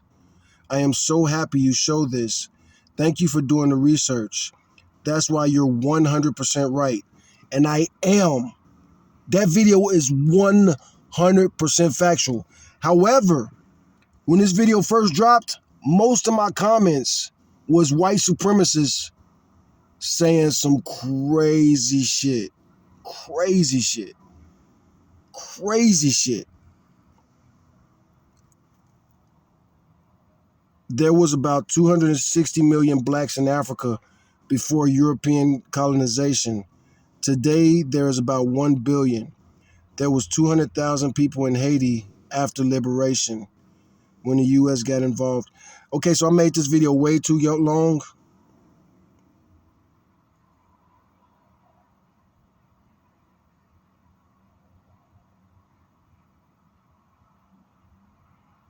So anyway, this has 8 comments. And in these 8 comments, they've responded to people who've since got their channels deleted.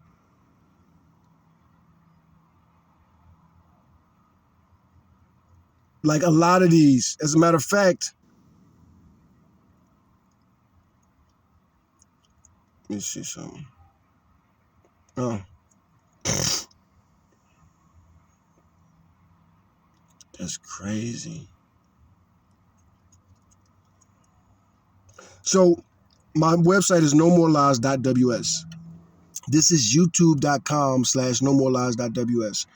I made this YouTube channel for my website. These videos would have been on my website. But you motherfucking niggas don't want the real shit. You motherfucking niggas complain that there ain't no intellectual shit out there.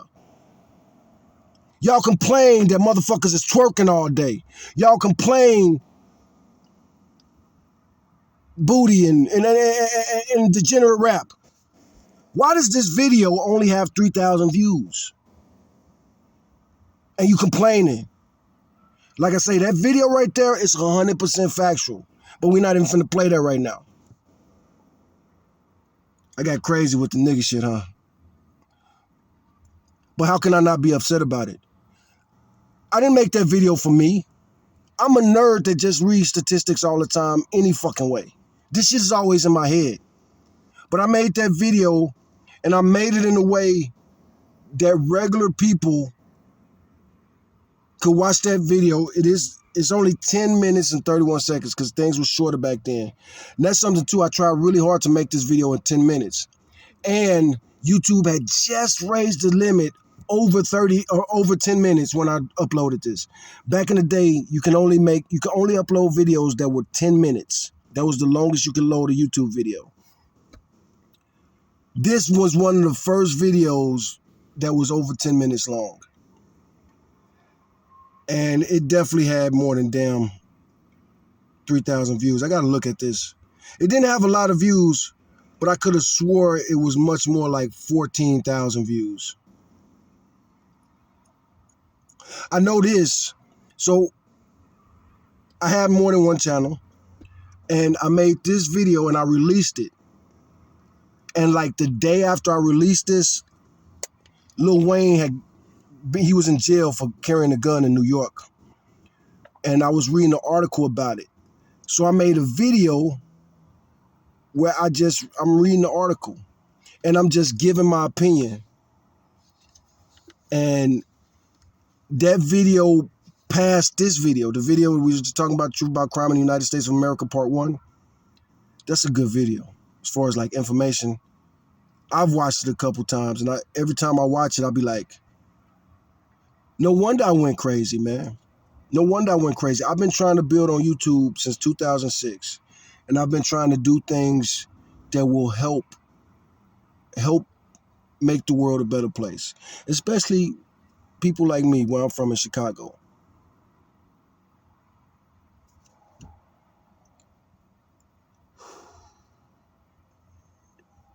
But also, that video in particular, was made to battle. It was a big trend. So this video, I released this video.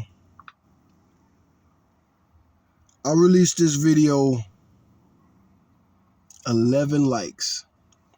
I released this video September 12th, 2010. That's crazy about the views. And I did my SEO work. No, I don't got no tags, I don't think. Did I not put no tags? Wow, they got the transcript. Oh my goodness. That's crazy. And I'm like looking at real stats. I use two official, when it comes to studying crimes, I'm sure it's still the same, but back then, the two places that you want to get crime stats from is the FBI's website and then the BJS, Bureau of Justice Statistics, the BJS.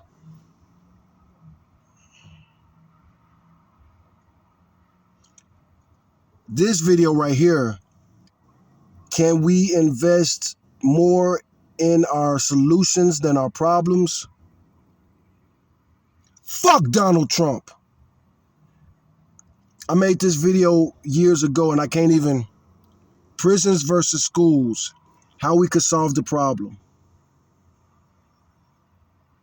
That's a short 4-minute video, and that is an information heavy video. That's an information heavy video. That 4 minutes, I already played that on a video that I did like this not too long ago, so I'm not gonna play it right now. Oh no. So I was wrong about this video right here. It did only have about 3,000 views. The popular video with 14,000 or 40,000 views is this video. This video right here Your profile might attract pedophiles and predators. Social network murders. I made that video. If you are a YouTuber, especially like in the news space or whatever, that video might have inspired you. Especially if you was on our site back in the day, our little secret black people dating site back in the day. If you was on that site, it's a good chance you saw that video, and it's a good chance you decided to.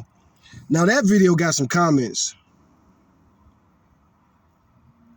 and it does have to do Asia McGowan. So I knew quite a few girls who had got murdered on YouTube.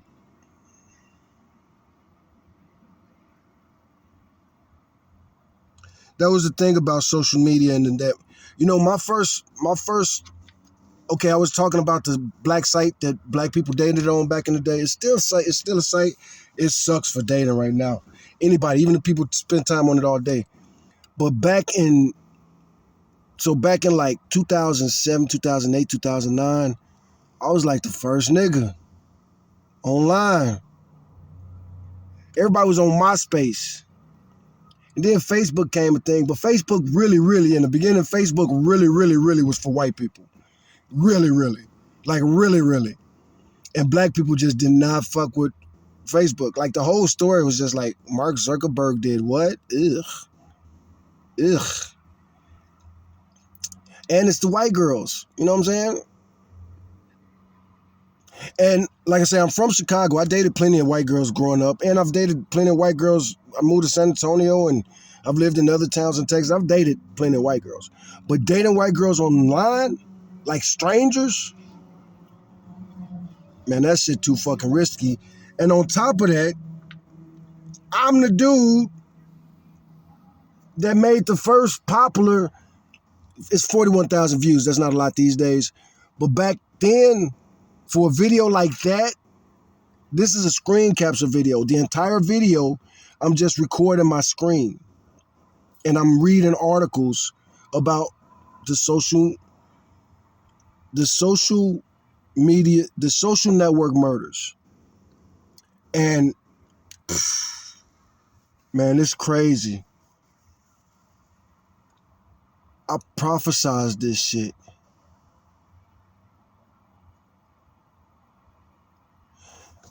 One of the projects I want to work on soon is talking about the red pill murders. You know, I was a conservative and I turned anti-MAGA. So when I do go to Facebook, I be battling with the MAGAs. And a lot of the MAGAs is like mad at me. They mad at me, you know what I'm saying? But the fuck they gonna do? Even when I was driving trucks coast to coast, even though towards the end, it do seem like they was trying to get me killed because they just kept me sending me to South Carolina right around where Javion McGee got hung by them niggas, man. North Carolina. They got me working in North Carolina. I was snapping too, man. I was getting into arguments. No, I can't lie. North Carolina was awesome. I had a lot of fun. I had a lot of conversations. Shout out to the folks in North Carolina. Shout out. Much love. But the Javion McGee story got me fucked up, bro. It got me fucked up, bro. 19-year-old trucker from Chicago, Naperville. Same thing. Our little suburb, you know. Young man driving trucks at 19. You know, 19 is kind of too young to be driving trucks, especially OTR. OTR, you just a little bit too much on your own.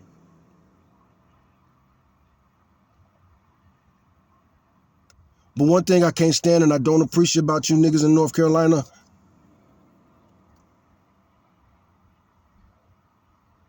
y'all couldn't give a march. Y'all couldn't do a march. Y'all couldn't do a march.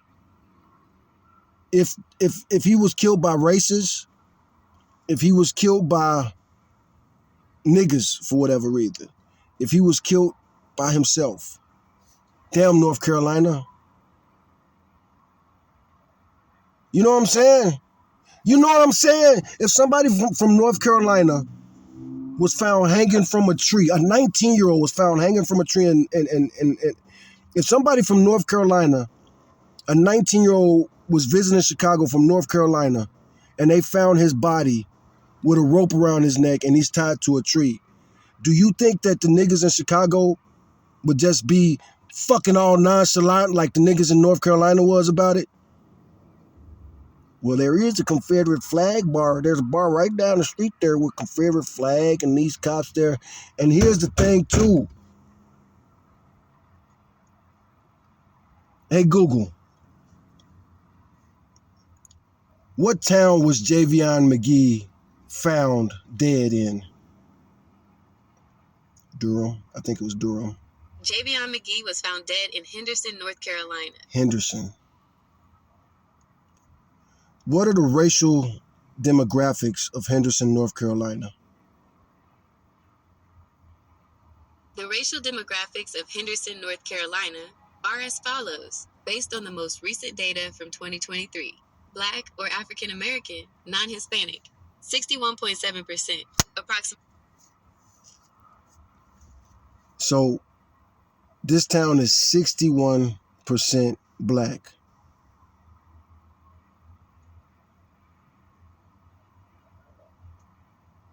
I was talking to the locals. My company just kept sending me over there, and I got video footage. I recorded a lot of that shit. I haven't uploaded it. Like, share, subscribe so I can have time to do my YouTube channel more. And I could show you guys some of those interviews that I was talking to folks about Javion McGee.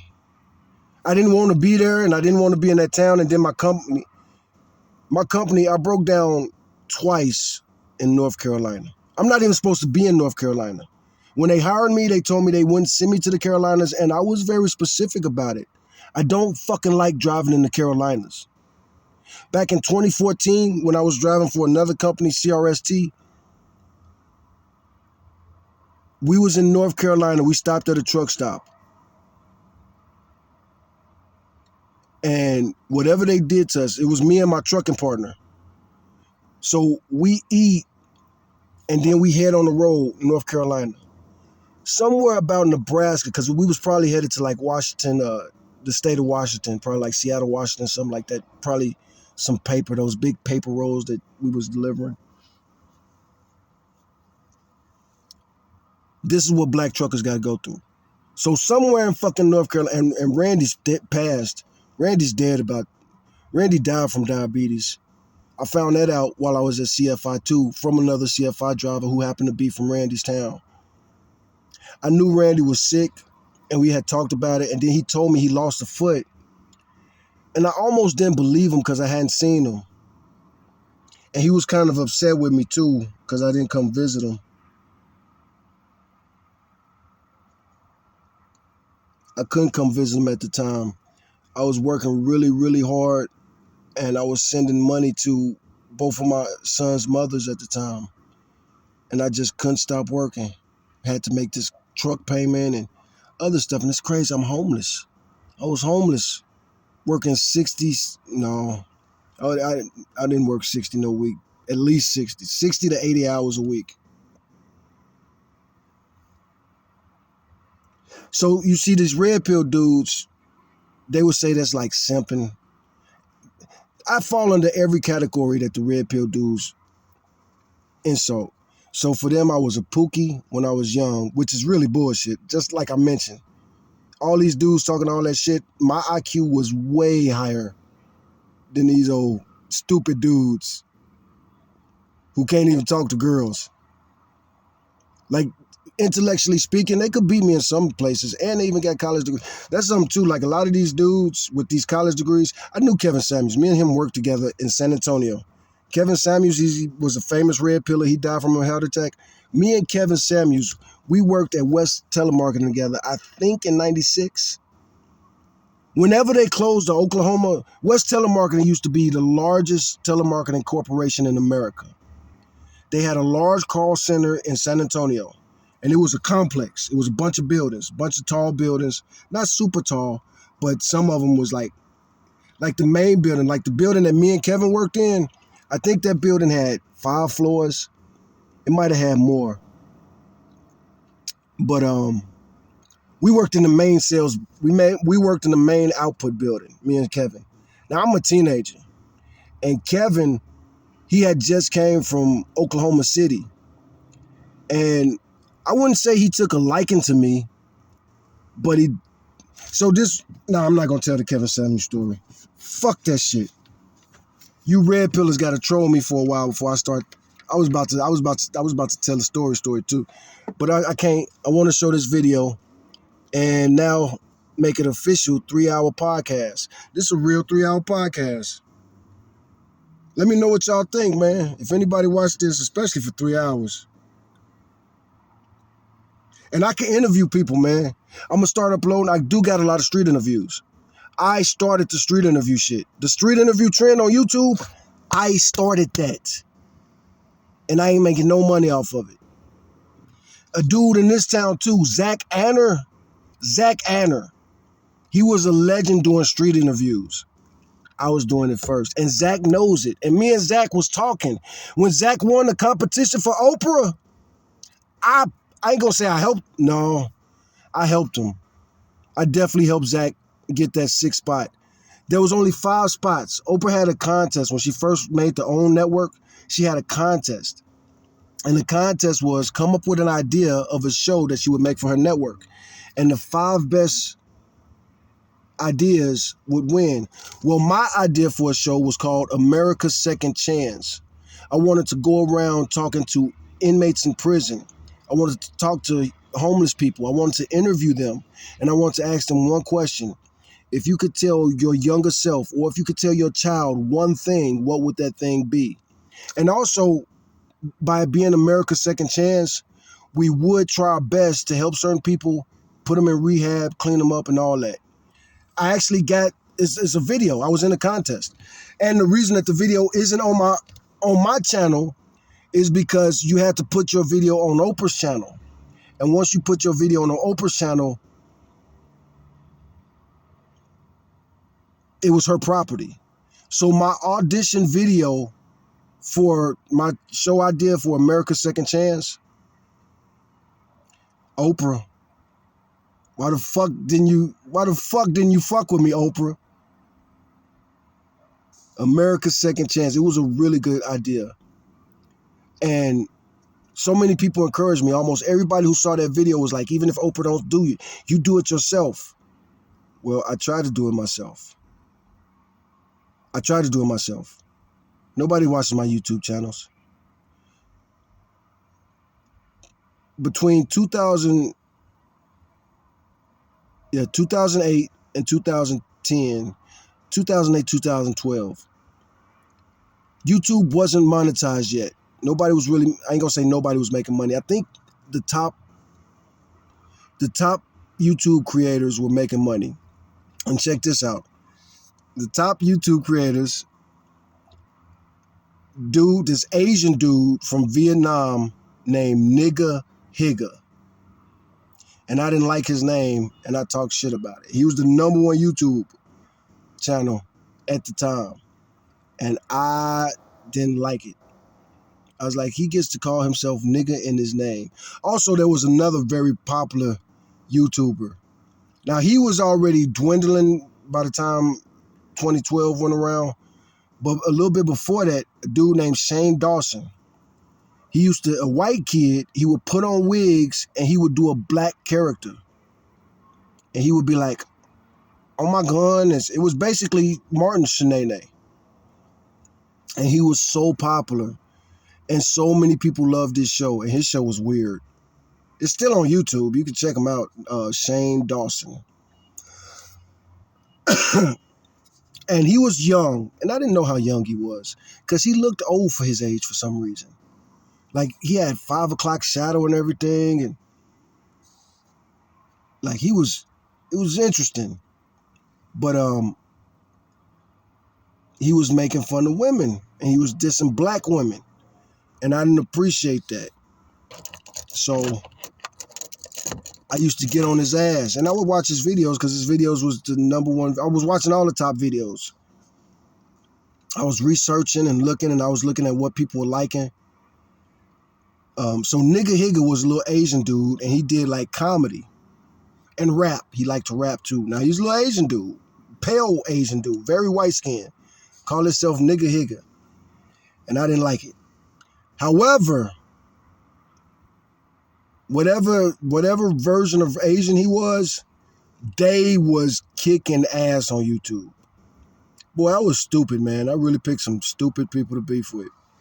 It's funny, the YouTubers, some of it, as a matter of fact, the one big YouTubers, it was more than one big YouTubers, but the YouTubers that really liked me and that would like mess with me, and also he would make videos. I could tell he would make videos all the time, and I could tell he had just watched my video. Fuck it, I'll say it, the Shaytards. That was the name of their channel, Shaytards. And Shaytard, he's an older dude. He's older than me. And he used to like give me advice because I would snap sometimes on YouTube. In the early days of YouTube, I used to fucking snap. But YouTube was kind of Wild West back then. Think about it, Shaytard. And he became one of the first YouTubers to get like his own show. Man, this is why I love Android, man. This phone, I got it for like $200-$300 at Metro, prepaid. It got a stylus in it. It has a stylus. I tap on it right here. Oh, it fell. But it has a pen, so I can write with it. And that comes in very handy, especially working in the winter and you're working with gloves and you want to keep taking off your gloves to touch your phone. I love phones with stylus.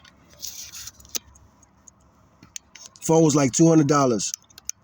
Expandable SD card. I'll be putting big SD cards in there. I think it's a 250, like 256. Boy, I've been talking till midnight, but it's okay. Because this is the time. Where Uber at? Let me show you how hot Uber finna look right now.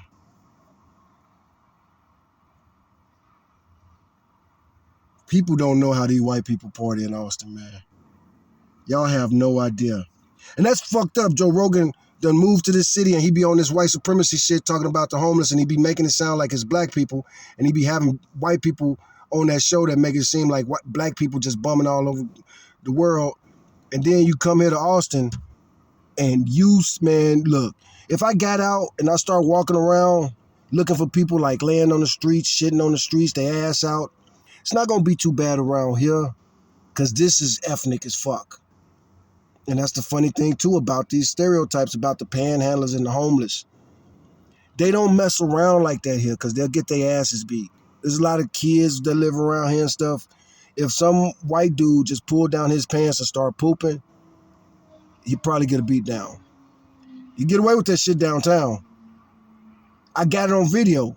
A human shit on the street downtown. But yeah, like I say, look at Uber's on fire right now. Ooh, I'm going online. That's too much money. Man, that is too much of a surge. Oh, yeah, we was going to show the video.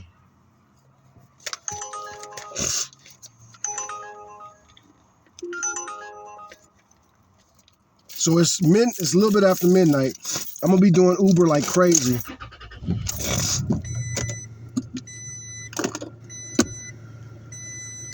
Got to plug all these phones up too. All these batteries almost dead. Ooh, I didn't think about that. Yeah, I got to stop recording. I was going to show those videos, but again, no more lies WS. NOMORELIES WS. That video about Asia, I'm going to do that on another video.